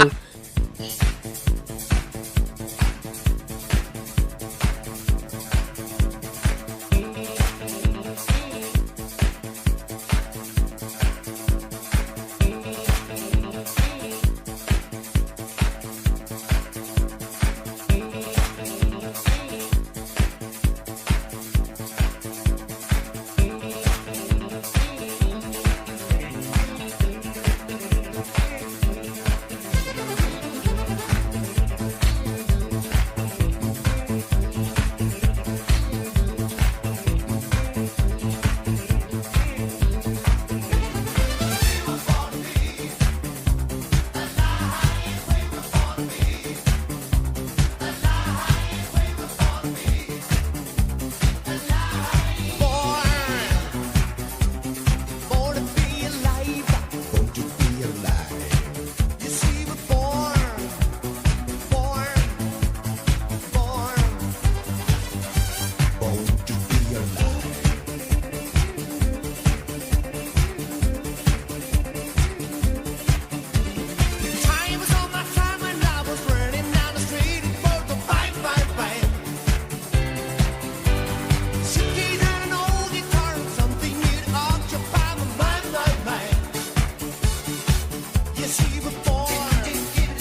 I do hope you guys are all dancing away listening into this Patrick Hernandez. Kev has got his sparkly pants on. He's on top of his table. He's doing his 70s disco thing, and he's got the finger pointed in the air. Yeah, that's it. Yeah. And oh, look at the boots.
So there's the original, actually full-length version of Patrick Hernandez, and bearing in mind that we have one of the top psychic mediums in the world coming on to our little show here tonight.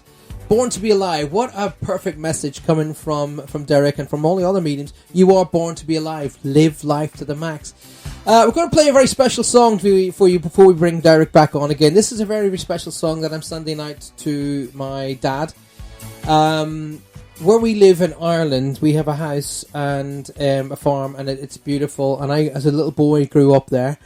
And the farm is actually called Edenderry, and this is called Edenderry Song. And this will be a world exclusive. No one in the world will have heard this until now.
another day in paradise. Whispers sound like songs, riding on a cold wind. Winter sun is flowing down. Precious golden rays filling every day with memory. Legendary sun.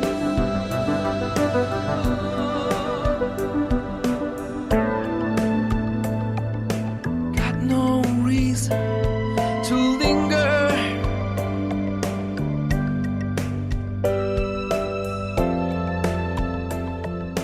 Got no time to be alone.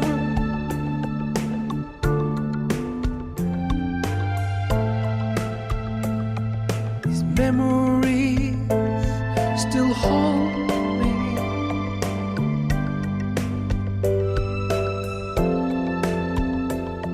Like a mother with her child.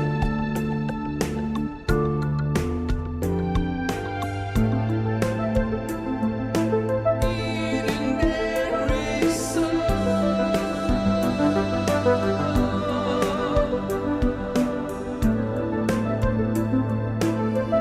Legendary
And there we go. That's a little song called Edenderry Song, and it's a song that I'm dedicating to my dad and to my family and our beautiful home where we all grew up and created the memories of our existence, basically. And it's one of the reasons why Johanna and I have chosen our new home, isn't it? Yeah. Because we walked in the door. Derek and Kev and all of us have actually spoken about this in the past, that when Derek was telling us a story about why he chose his home and why we chose our home, and Kev's done the same thing. You walk in and you feel home. At home. You know, you've come in. Absolutely. Yes. I have a great question for you, Derek. Question more of a guidance of advice, really.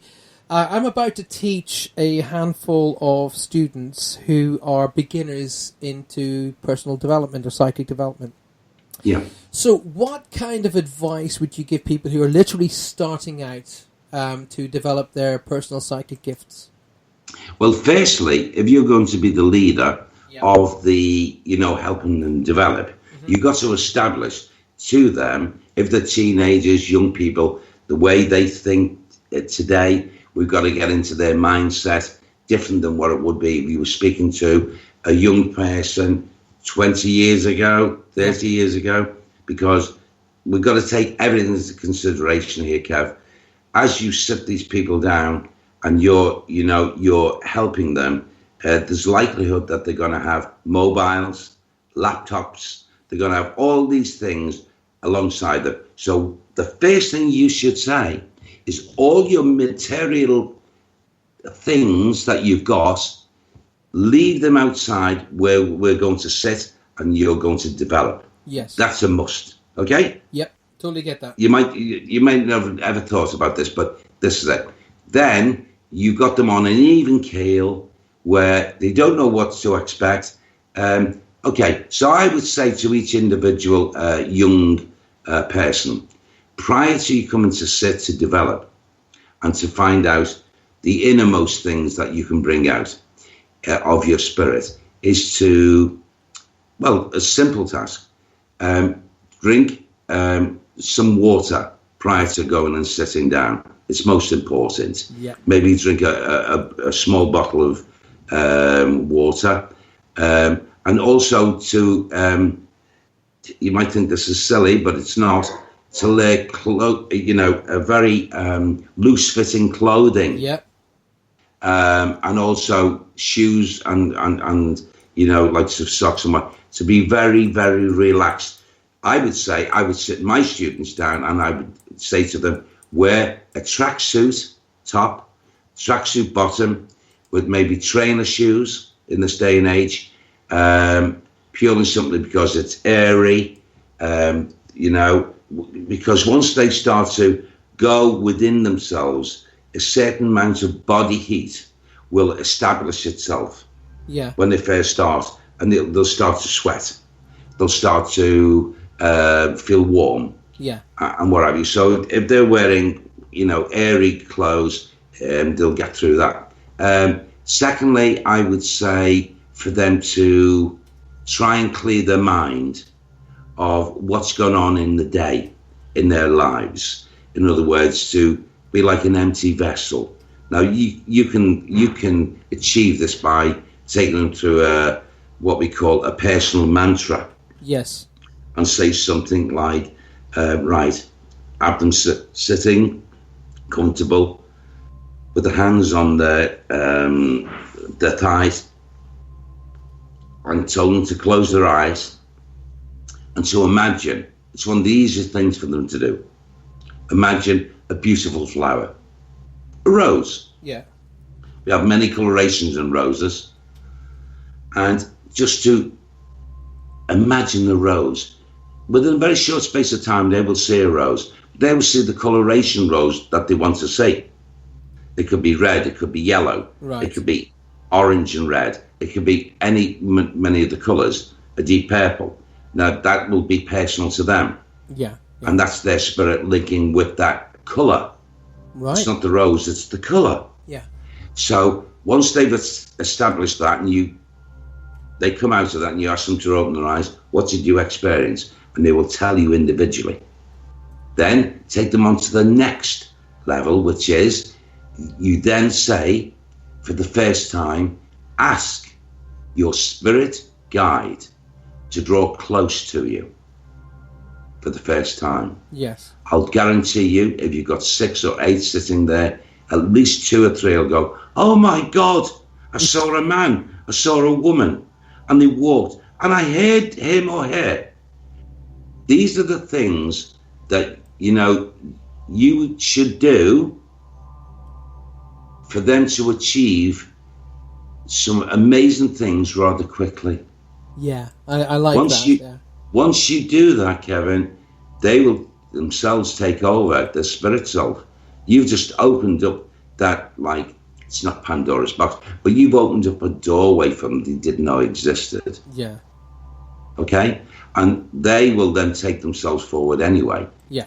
From that point, but not before that. So it's a simplistic, a very effective way of getting them attuned to not their spirit self inside, but from their spirit self to attune it to the greater source of spirit. Yeah. And that's why I refer to it as personal development as well. Each, and you've kind of nailed it on the head. Each person will develop their own way. I mean, you and I can give them the tools. We can say, right, here's the path, here's the tools, here's the crystals, here's the colours. But at their ratio of time as well. Exactly. Because each individual will not develop at the same ratio of time. Exactly. I totally get that. Is absolutely. I've always said to them in the past, and when I start this class as well, is there is no race and there is no given start or end. No. And let's put it this way: there is no end, full stop. Because even yourself, I'm sure you'll agree with me. Even we're still developing, we're still learning, we're still picking new stuff up. Paul, I remember a fabulous, wonderful, fantastic conduit, instrument of spirit, who got to the age of 89. And she was a little lady called Mrs. Rose, very famous in Liverpool. Right. And she looked like a little gypsy woman. She wore a shawl, she wore a thing over her head. She was not very tall. Her hair, she just looked like an old gypsy lady. She wasn't. And that lady told me, after many conversations over the years, that she was almost ready to give up. And she started her development at the tender age of 18. And she was still in development class at 28. So that was 11 years. Wow. And she thought, oh my God, I can't go. She was getting inclination, she was getting this and the other. But, and what she didn't do was go to the source. Like I said, no one, the medium that was taking her through, did not tell her what I've just said. Yeah. Go to the source. And had she known then, she would have got there quicker. But when she did get there, oh my gosh, was she the greatest medium I've ever heard in my life. Zoom, off she went. She was wonderful. She was accurate. She was not only accurate, she was sympathetic. She had empathy. She could pinpoint every facet of what a person needed to know. Yeah. Apart from that beautiful connection with their loved ones in the world of spirit. Yeah. Yeah. So basically, I've never come across another medium in my lifetime like Mrs. Rose. Now, that lady passed over. Let me tell you about her. I was fortunate to be at her last demonstration at a spiritualist church in Liverpool called Dolby Street. And it had been established for a lot of years. I even developed there myself over a number of years. And she came onto the podium. Naturally, it was packed out with people who didn't even have seats. They stood because they knew of what she was and how she went about things. And she did a demonstration. It was absolutely wonderful. It was just more than wonderful. It was superb. Yeah. She shocked so many people in the audience. But then she stood and she said to me, not to me, but she looked at me because I'm standing up at the back. And she put her arms up into the air and said, "It is done. Are you happy with what I've done?" And she nodded her head and she looked at me and said, "They tell me they are. It is now done." And she put her hands as if she was praying. Yeah. She went off. I went to have a cup of tea with her in the back room after the demonstration. And I said, "What did you mean, Mrs. Rose, when you said it's done and you put your hands up?" It sounded rather sinister. She said, "Well, my work as an instrument is done. Spirit do not need me to work any longer." And I said, "I'm your age." And I said, "Well, what are you going to do?" She said, "Oh, well, I'll potter about here and I'll potter about that and do my garden, look after my dogs. I'm happy, Derek." And then she looked at me and she said, "You've got all this ahead of you, my boy." And I went, and that's the truth.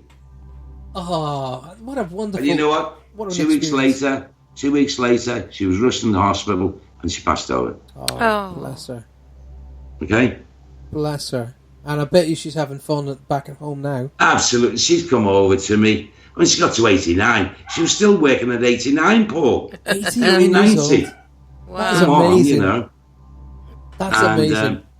And she was the one who said to me, and you work for an old age as well, like me, you know, she said. So we'll So see. you've got another 25, 30 years in you, Derek. Well, if that's what it is, I'll do it. Yeah, I'm doing it well. What was the other question? Oh yes, a fantastic question. One of our listeners asked earlier. It's kind of, I'm going to draw two questions into one here. First of all, one question was, what do you think of empaths? And the second one was, what do you think of... I've forgotten the question exactly now. It was something along the lines, thought transference. What do you call that? When you're reading somebody's mind. Telepathy, you mean? Telepathy, that's it. Great, yeah. thanks, Kev. Well, Empath and telepathy. Empath, firstly. Okay. Yes, very openly and very honestly, I do know this is a workable, truthful link of the spiritual. There's no two ways about that. But I get a little bit confused sometimes when people categorize empath with what they've experienced, what they say about themselves. There's such an empath that they cannot control it, that they come out in warts, that they come out in big weld things on the skins or cuts, and when they talk about, when they talked about Jesus, about when he was nailed in his hand, and a nail goes through the hand, and these people start bleeding from the hands. Yes. Now, I stop at an empath who has got all the individual empathy, the love in the heart, the love of mankind, which is godly, is Christly. But I don't go with all the... It's like the Hollywood films where they make out about, when people are cursed or people are possessed, and then you get the likes of this possession where these people are floating in the air. No, sorry, that doesn't happen. So empath, yes, I believe in the truth, it exists, and certain people are that, okay? Mm-hmm. Now, what was the other question? Telepathy. Telepathy is a very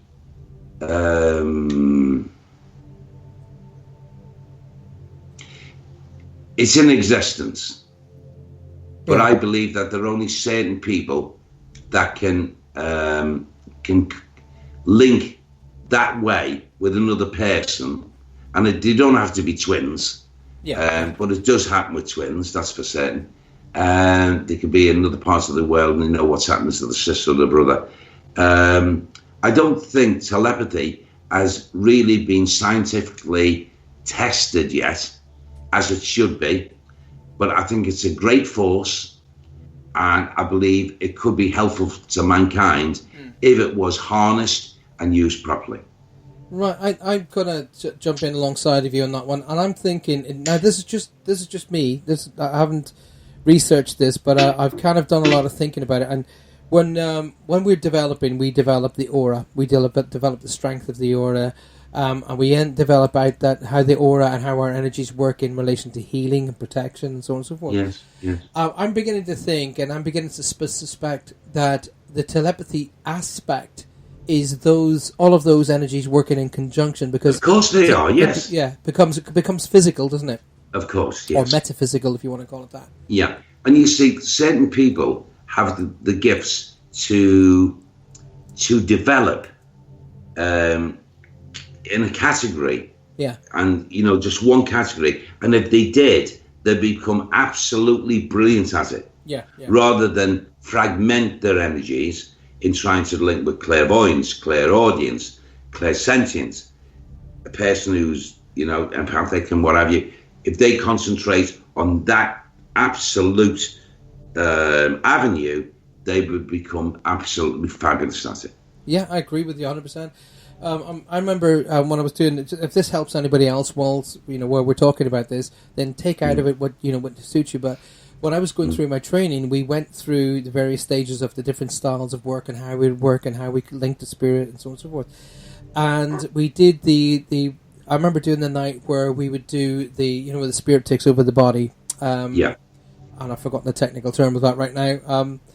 But I remember my guide, Sean, saying to me, we're going to do this tonight, but this is not how you will work. And I remember doing it, and I remember felt like I was just moving over in the chair, literally. It just felt like I shifted across. Yeah. And then, the rest of the class and my teacher was telling me what was happening, and the smell of roses was coming from me, and so on and so forth. Yeah. But I remember my guide telling me, Trance, thank you, Jackie. I remember my guide saying to me clearly just before it happened, you're going to experience this so you know what it is, but you won't work this way. No. And I've never done it since. No. Yeah, I mean, Sam has actually, in the past, shown me things. Yeah. And really, and I've been quite amazed. And he said, likewise, but you're not going to work that way. Right. I said, well, why show me it? Well, you need to know.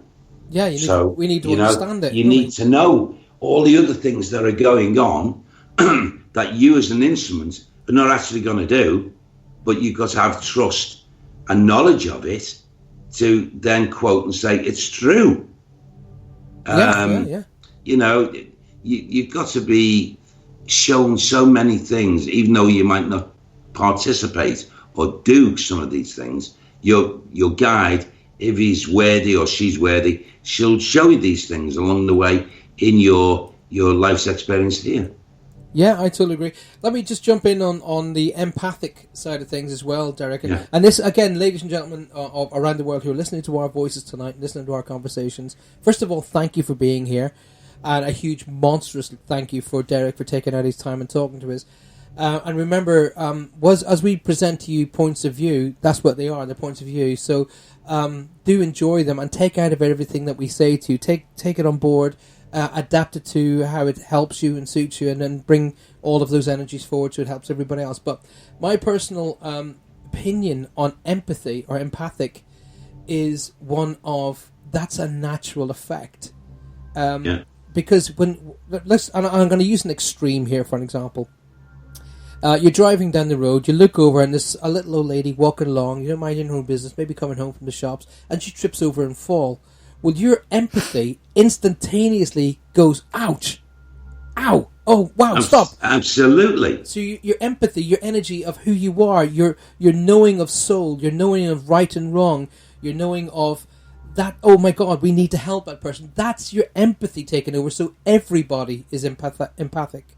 They are, but there's a lot of things that prevent that to come forward to a person, Paul. Yeah. And I'll tell you the reason why, if you don't mind me. No, please. Everyone is capable of that. We're born with that.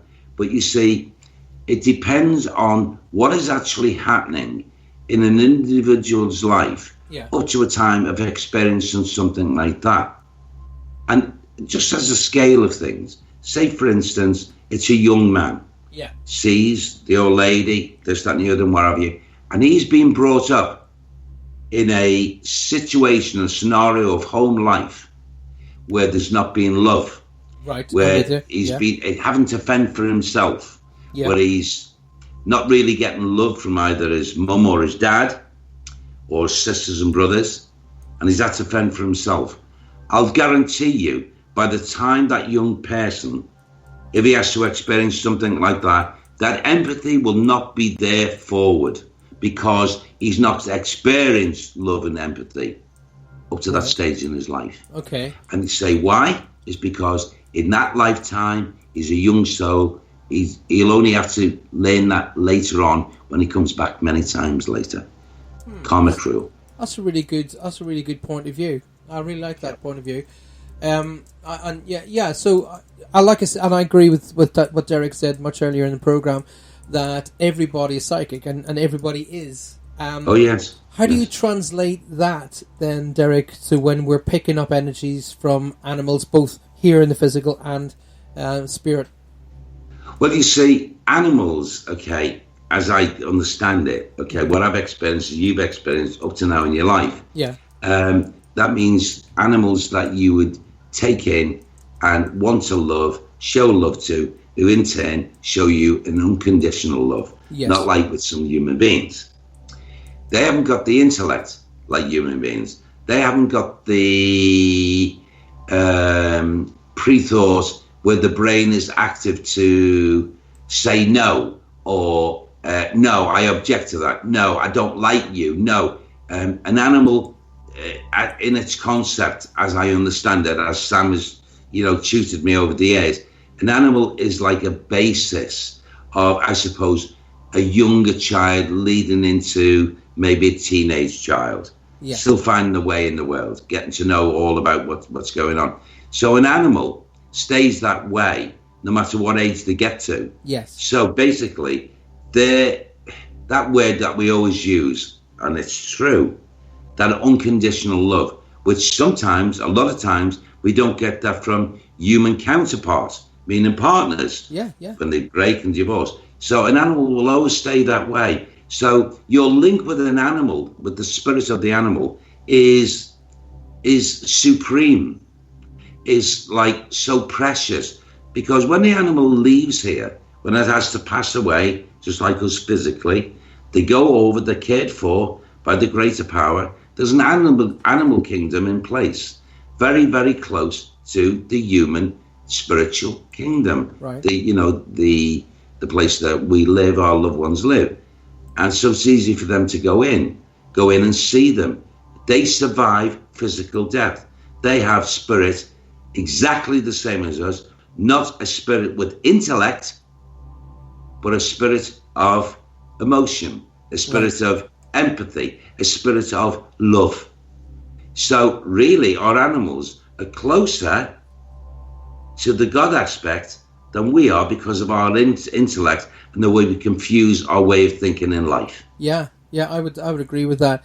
And the concept that the animals. I've watched you talk about animals coming through, and I've watched you talk about. I've even watched you on that wonderful program you did many moons back, where you actually had the animals come on. It was specifically. Oh yes, and we had everything, didn't we? We had snakes. We had everything. I was glued to that.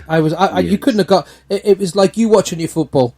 It was. I kid you not. I was glued to it, and I was because what you would do. Not Yes, okay, you were bringing a wonderful message of empathy to the animal owner and so on and so forth. Yes. But what it was like such an answer. There was more answers in that program than I would say in a lot of what we would refer to as spirit programs, that were yourself, myself, yes. Colin, people like that who have done messages from our loved ones, because.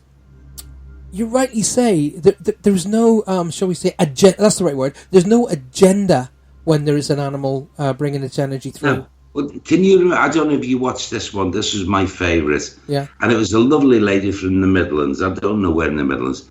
And she brought a cat in. Right. And I can't remember the name of the cat, but it was a gorgeous cat. Quite a big cat. And she had it on her lap. And I started talking to her. And I got hold of the paw of the cat, and he wasn't too keen that I held on. He went, yeah, at me. Yeah. And I thought, that's okay. And then, all of a sudden, it's as if he was transporting his thoughts to me. It was so easy for me to just bluster it out what I was getting. Yeah. And he, in his own way, was saying, he was very unhappy because she came on and said, all of a sudden, he's taken a dip in his life. He was such a happy cat, this and that. But the last 3 months, 4 months, he's not eating his food. He's not sleeping properly. He's been peeing on the floorboards when he's normally a clean cat. He's done this, he's done that. And she said, I'm beyond myself. And her words were, I don't know whether I should put him to sleep. Oh. And yes, and I said on air, live air, no, you don't. This is a very precious boy, a very lovely boy. He was meant to come to you. And I got this. If you, which she never discussed, if you look back to how you got this cat, it was by default. And she looked at the presenter and said, oh, yes. And I said, he was led to you. To you because of your empathy. He was meant to meet you and your partner and your family. And she said, oh my God, I don't really. And I said, and he's now let me know the reason why he's gone this way for two things. And this is always stay in my mind, this. Yeah. Is because you started shouting at your son. Now, I didn't know the son's name, but Right. then the dog let me know. I said, who's Paul? That's our son. And I said, now her husband was in the audience. She was with me Yeah. in the camera. And the producer's going, oh my God. And you know, your husband's got to stop shouting at Paul. You've got to stop shouting at Paul. You love him. And the dog's saying, he's lovely, Paul. I love him. Why have you suddenly changed? So that's the reason why I stopped eating me food. Oh, wow. And I went on a diet. Well, the woman was convulsed. And she brought her husband on the camera. He said, it's true. It's true. Becky once said, oh my God, this is bonkers.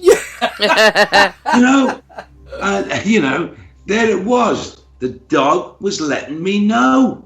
You've had that with a dog, haven't Yeah, you? I've had that. Oh, Derek, I don't know if I told you the story or not. One of my favourite things that I love to do is I'm absolutely convinced Derek would do this in a heartbeat. One of the things I've been doing lately is I'm doing family group sessions. So a whole family will come in, you know. And That's good. I went to do. Yeah, it's wonderful. It's and when all the family are able to look at each other and go, well, okay, if you can talk about this, I can talk about it. You can correlate it, yes. Yeah, and, yes. and they drop their guards, and it's great. Yeah. So anyway, I've come along to one night, and I'm sitting down in St Austell of all places, and I'm sitting down, and I'm just about to start working, you know, and I'm start picking up the energies around me. And in comes this beautiful, big black dog. I can't remember. It was big and bulky. Maybe it might have been a couple of breeds involved. But anyway, he comes in and he walks right around and he sits right to my left. He just sits right down. And I'm looking and I'm thinking, oh, okay. And I'm looking over at the owner and she's like, you know, her mouth's open. She's looking at me going, what the heck? And I said, are you okay? And she goes, he doesn't do that. Yeah. He doesn't like people, and I was like, okay, and then click, I was like, oh, and I went, have you just changed his bed and his bowl? And she went, yeah. I said he doesn't like it. He wants his bed back. He wants his old bed. Yeah, She yeah. goes, yeah. He He was won't sleep in transporting it. his thoughts to you. Yeah. Yeah, and he That's won't why he sleep comes in to it. sit next to you. And he did something that he didn't normally do. Yeah, and you know. he wouldn't sleep in his bed. He wouldn't eat his food. And I said that, and she was like, "Oh my god, oh my god!" And I was going, "Oh my god, the dog's talking." Yeah.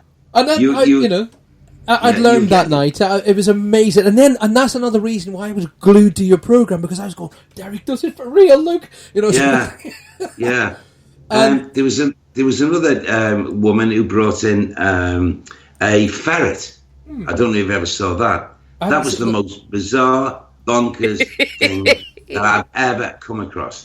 And she brought this red coated ferret. Yeah. And I don't know much about ferrets, but she sat down with him and he looked up at me, sniffed me, and I thought, okay. And I said, oh God. I said, I'd just pick up trouble with this guy. And she said, oh, you betcha. And I said, and also I said, cannibal? What does cannibal mean? She said, he fights the other ferrets and when he beats them, he eats them. Oh! And I said, what? Oh my God. That's the cannibal. So I said, okay. So the next thing, honestly, guys, this ferret was transporting thoughts to me and said to me, these words, ever since I come here, I love my lady, meaning the owner. Right. And she had a ferret farm apparently. And she had all kinds of cages with ferrets. What she was doing with them, I don't know. I never asked her.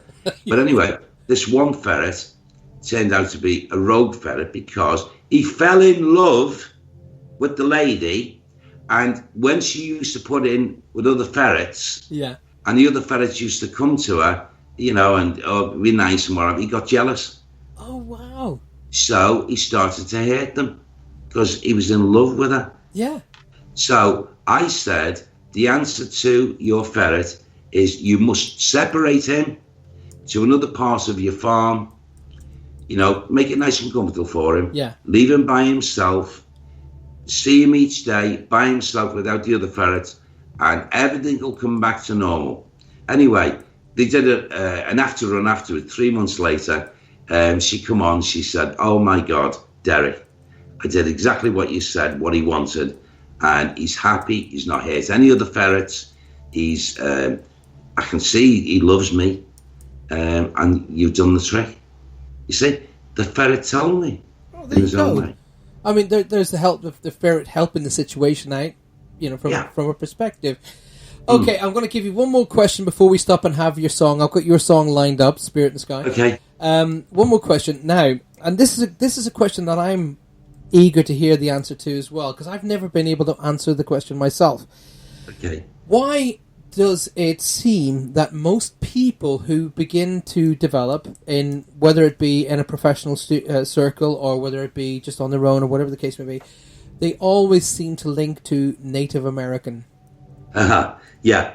It's because, it's a very good question, this, because if we go back 30, 40 years ago, unfortunately, the weaker side of mediumship found an out to tell people who were genuine developing an easy way of describing a guide and a helper.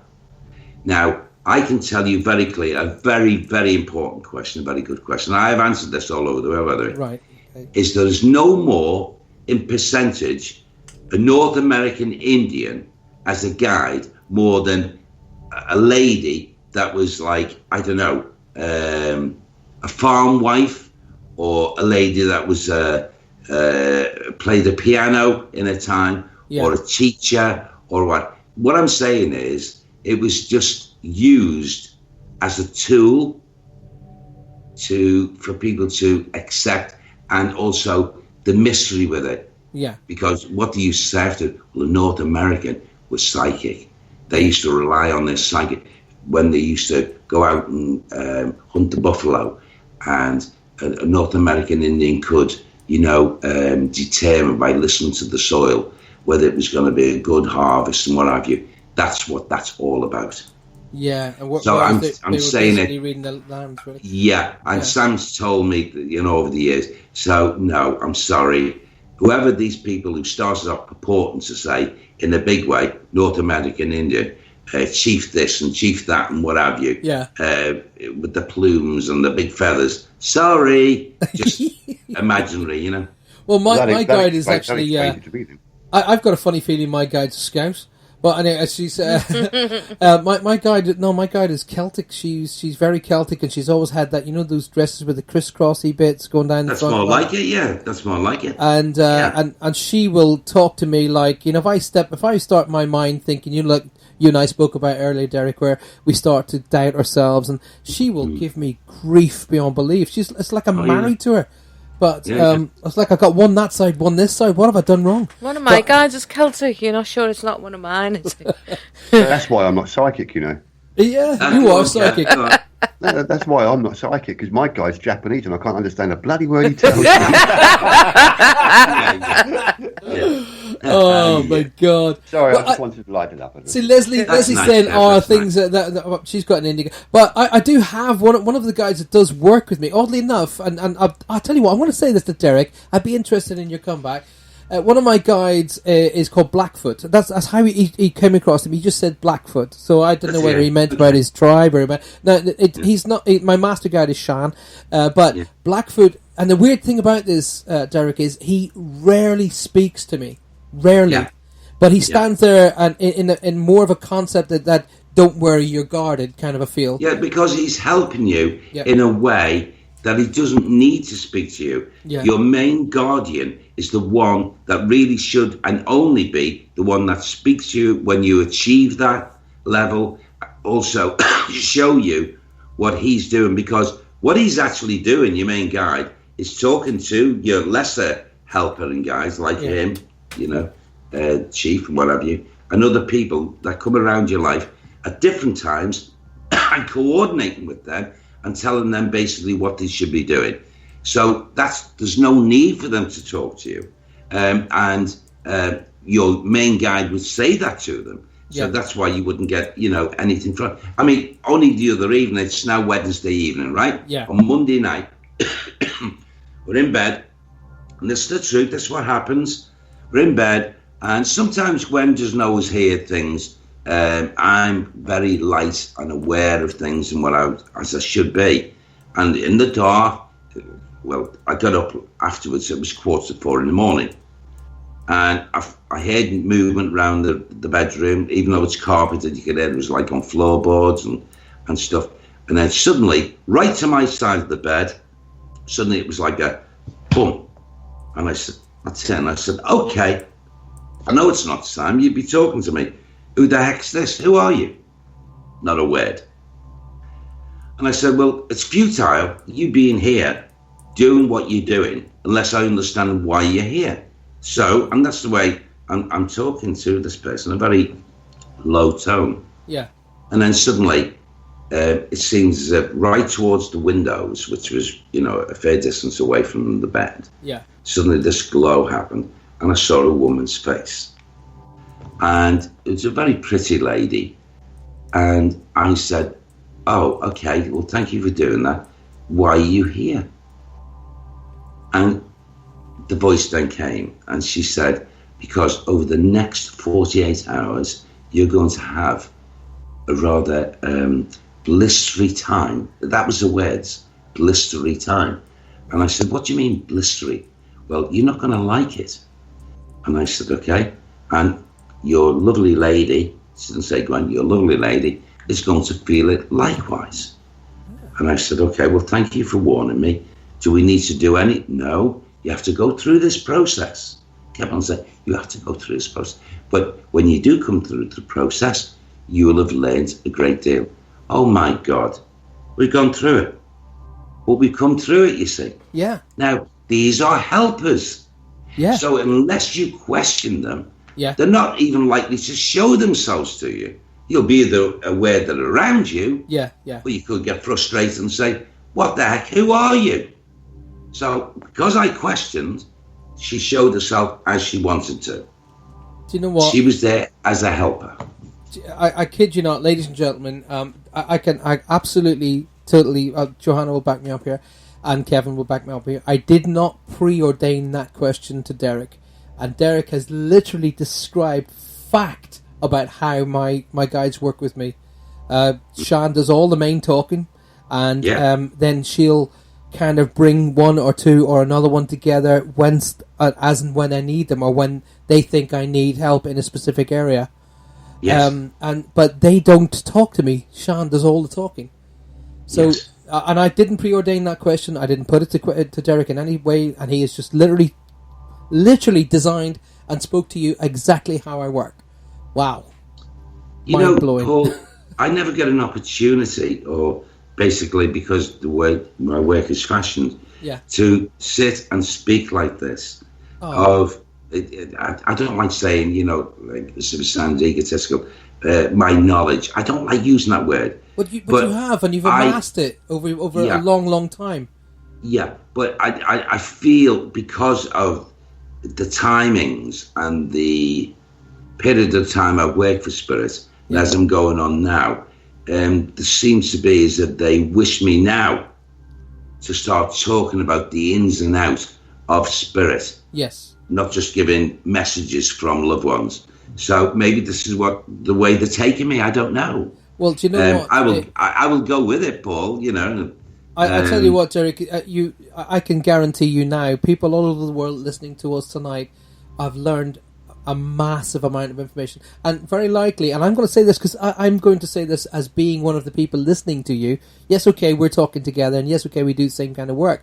But you've kind of lifted some weight off my shoulders as well, because there are times when I've personally started doubting myself, and I'm thinking, am I getting egotistical? Does that? Everyone goes through that process, Paul. Yeah. Everyone, and it's understood over there, and they're rather naughty actually, because I've said it to them over the years. Yeah. It's naughty to do that to each instrument that's developing, to make them go out on a limb and to start disbelieving themselves in what they're getting and what have you. And all I ever get back is it's a process that is right, and it's a process that works, that brings the individual to the point of what they're meant to be. Right. So, in other words, I get told off. Yeah. But at least they answer me, Well, count yourself lucky, because not very often, but once in a wee while, I'll get a psychic smack around the back of the head. And I genuinely, she'll give me a smack around the back of the head and say, get on with it. And I kid you not, it's like when they've got angry with me, Paul, they've smacked all kinds of things. Some of the most precious things I've had in this house. Vases and what have you. If I've really, really, shouted out in the atmosphere, no, this is not right, this is wrong, and this should be the, and then bang, off, and I go, you son of a gun.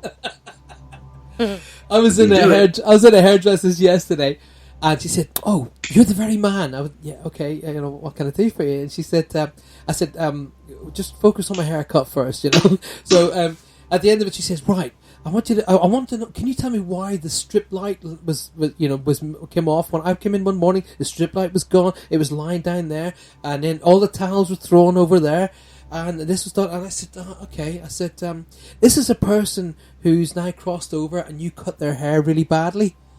Yeah. And you see her face going, I'm only kidding. So anyway.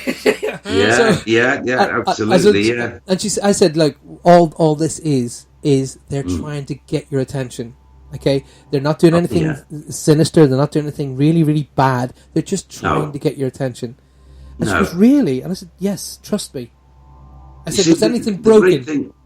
The great thing about the world of spirit is they are all seeing, they're all knowledgeable. Yes. They know what is to happen in our present going forward if we walk the pathway we were meant to. They also know a pathway if our intent is to go a different way, and they step back and say, well, okay, you do it this way. Yeah. We'll have to bring you back later on.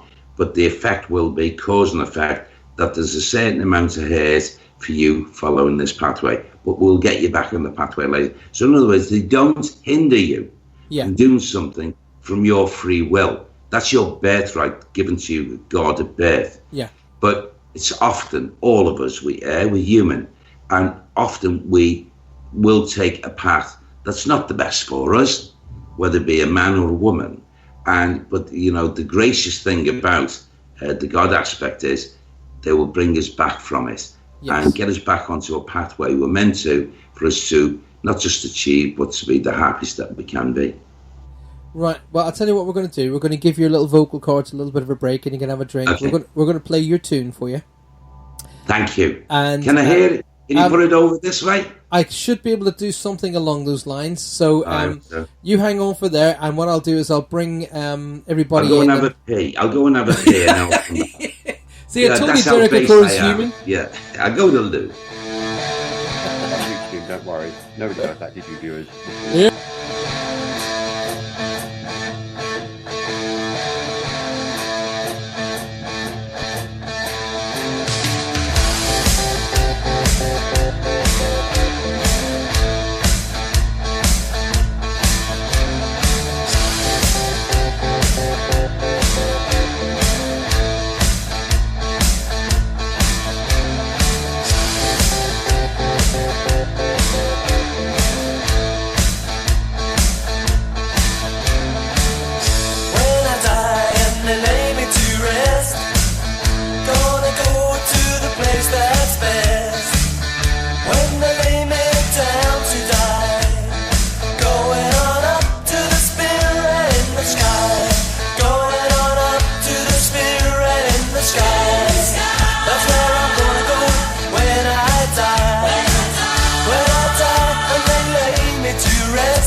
You're listening to The Paul Francis Show. Yes, it is.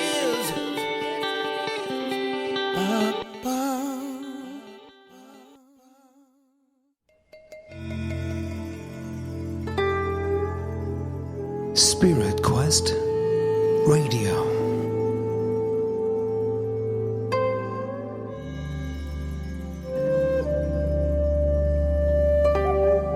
Spirit Quest Radio, part of the Spirit Quest group. You are listening to Spirit Quest Radio.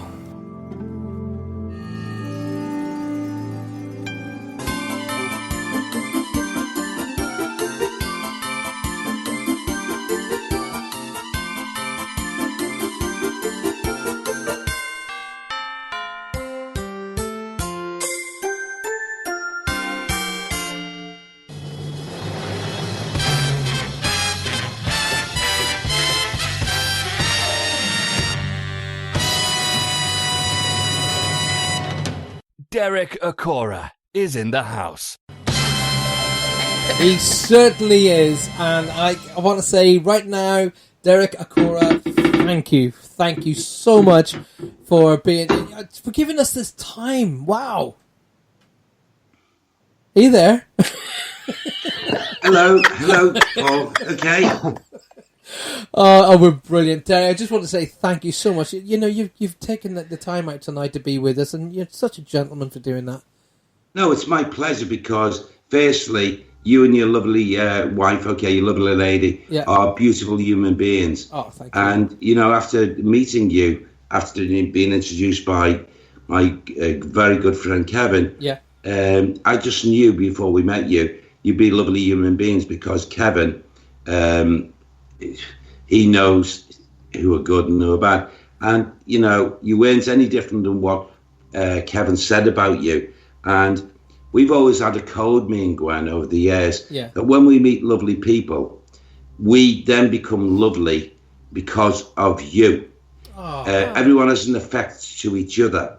And although we like to think we're decent folk, it's what other people bring out in you that you become even better in yourselves.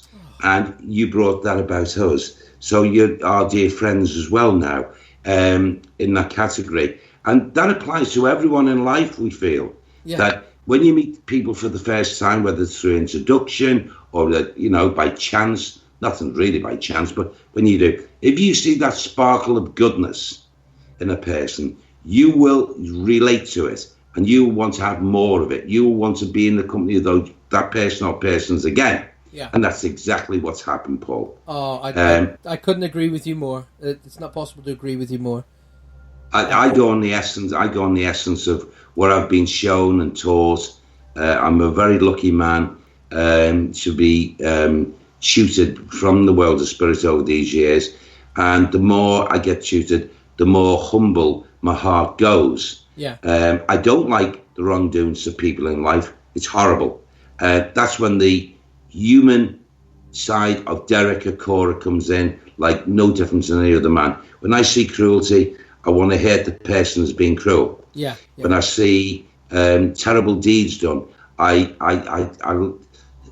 can't help it. I'm human. I want those people to suffer the same as what has been suffered. And that'll never change. But we're talking about getting to know people for the first time, and you find that you've got a connection spiritually.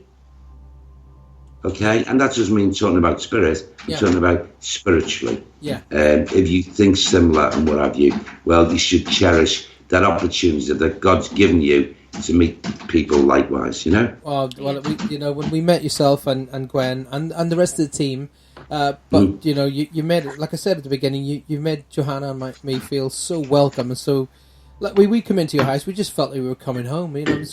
You know. Well, I felt I was coming home anyway because, you know, up north and visiting fellow Scousers, so I felt I was coming home anyway, but, you know, it was a really warm welcome. Felt at home. I mean, that's something that we like. It's lovely to hear that. That's something we like, the idea of that anyone that comes to our home that's invited, in the sense that even for the first time to meet, once they come across that threshold, if there's like something really good and what have you, well, then Gwen's in my heart and our thoughts go, wow, this is great. You know, we're fortunate. Now we've added more to our, I call it not just friendship. I would have classified, maybe it's the wrong word, forgive me if the listeners think, oh, that's wrong. But you're added, you two lovelies, to our inner sanctum.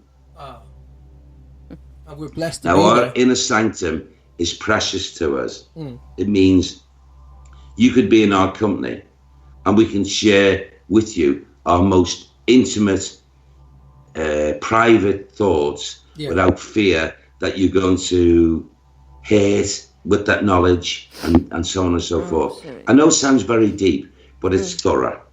But that's probably one of the highest compliments I've ever been paid ever. Oddly enough, Kev was one of the other people who paid me the highest compliment, not on this radio too, but Johanna and I don't take that lightly. That's you know, we're kind of, maybe it's a medium thing, I don't know, but I've noticed that I have a handful of friends, and you know, we meet lovely people all over the world, and yes, and we're very glad to meet them, and hopefully we bring some light to their life, and vice versa. But there is a few people who you think, right, this is someone I absolutely trust. And that's a very, very powerful thing when it happens. It's a very small circle around. Oh, absolutely. Inner sanctum is always small, Yeah. but you see it's thorough and it's fruit bearing and it's positive. It's totally positive. It's totally productive. It's totally only brings goodness around you. And earlier today, a man walked into our home. Kevin will know who this is. I'll explain to both of you later on. Okay. Who walked into our home. We hadn't seen him for 4.5, 5 years. But he'd always been a dear friend Yeah. for over 30 years. Been busy doing his work in his category and what have you. A very honest man, a good man, a very light-hearted man, full of life, even to this day. And he's now, what would he be now? He's a lot younger than me. He's only a youngster, 52, I think, 53. But he came in like he would have walked in 11 years ago, still the same man. Yeah. And he was invited into our, and within 5 minutes, we were laughing and joking and talking about anecdotes and what he's experienced in this part of the world and what I've. It was like he took us into 2 hours of wonderment. And you see, when you got people that can, that in your inner sanctum like that, how could you not how could your life not be fulfilled? Yes. I agree. Come on. Yeah, I And totally agree. and all of a sudden we find I'd worked with this man a number of years ago, and it was very enjoyable when I did. And would you believe it? Spirit had brought us back again for let's say, a situation of working, a spiritual thing, and he was over the moon. He was like, "Oh my God, Derek, we're back. We're doing it." And he said, "Well, I've been dreaming about this." He'd been working in Malta a lot, Yeah. "I've been dreaming about this." And he said, "How many dreams come through?" Oh. See that? Yeah. But I can feel that. Do you know what? I'm feeling that from you telling the story. I can feel that in your energy. Just, Yeah. it's kind of like you've been revitalized. Yeah. And a great. I was back in Ireland last year. I'm going back this Friday, meeting up with my pals from 35 years ago. It's that wonderful connection again, and I felt that just while you were talking about it. Precious. Yeah. Because when you meet after a period of time and you've had only good memories and good times and energies with a person, and they come back and they tell you what you don't know, and you tell them what has happened around you, and then you put it together and say, "What the heck has this happened? Why has it happened?" Because he said, I had 3 nights concurrent. He said, I was talking to you and I was saying, "Derek, will we have a work again? I think we should." And he said, you answered me and said, "Well, I don't really know, Alan, but if it happens, it'll happen." Yeah, and he said, on the last dream, he said, "I got you saying, 'Yes, come and see me.'" Wow. And he came to see me. Oh. He was led by that dream state. Yeah, and that's somebody telling him that that's come to. I mean, that's a really big way that you and I probably over our time have sort of enlightened people by saying, when Spirit speaks to you through dream, that is them talking to you. That's worth, absolutely. That's worth Make no everything. mistake about it, Paul. Yeah. You do know this, and it is a fact. They do. They can work through our dream state so easily. Yeah. In other words, our mind is too active in our wake state. Yeah. Okay? So when we rest and we go into that subconscious mind, not the active waking mind, it's easy for them to come in and suggest and tell us things or advise us. And often we can wake up with ideas that we didn't have the night before. Yeah. It's not come from us, Paul. Yeah. It's guidance. It's help. Yeah, I totally get that. And I've always told my my clients and my audiences that if Spirit has talked to you through a dream, don't try and overanalyze it. No, Accept and don't it. discount it either. And don't discount it. And as I've always said to them, listen, if your loved ones have talked to you through a dream state, that is worth 1,000 readings. Oh, isn't it? Isn't it? Yeah. And never dismiss it. Accept it, enjoy it, honor it, love it. And the thing about a dream and a visit, what I refer to as a visitation, I'm sure you do the same. The difference between a dream and a visitation is a dream you'll forget, a visitation you will not forget. That's absolutely right. And no one, not only will you not forget, Paul, You'll never let anyone, whoever crosses your path in life, Yeah. ever try to ridicule, discount it, because you'll stand up with conviction. Because Absolutely. you, the self, you, the spirit within, has experienced it, and you will stand up for that Yeah. with the truth like nothing else, like I've done over the years. Yeah, totally. It doesn't matter who. I mean, I've spoken to some very, very, like I suppose a lot of mediums, very so-called important people in important positions Yeah. over the years, where they have not got a belief system in anything other than what they want to do in, like, making money and this, that, and the other, more than anything else, and everything else is a load of crap.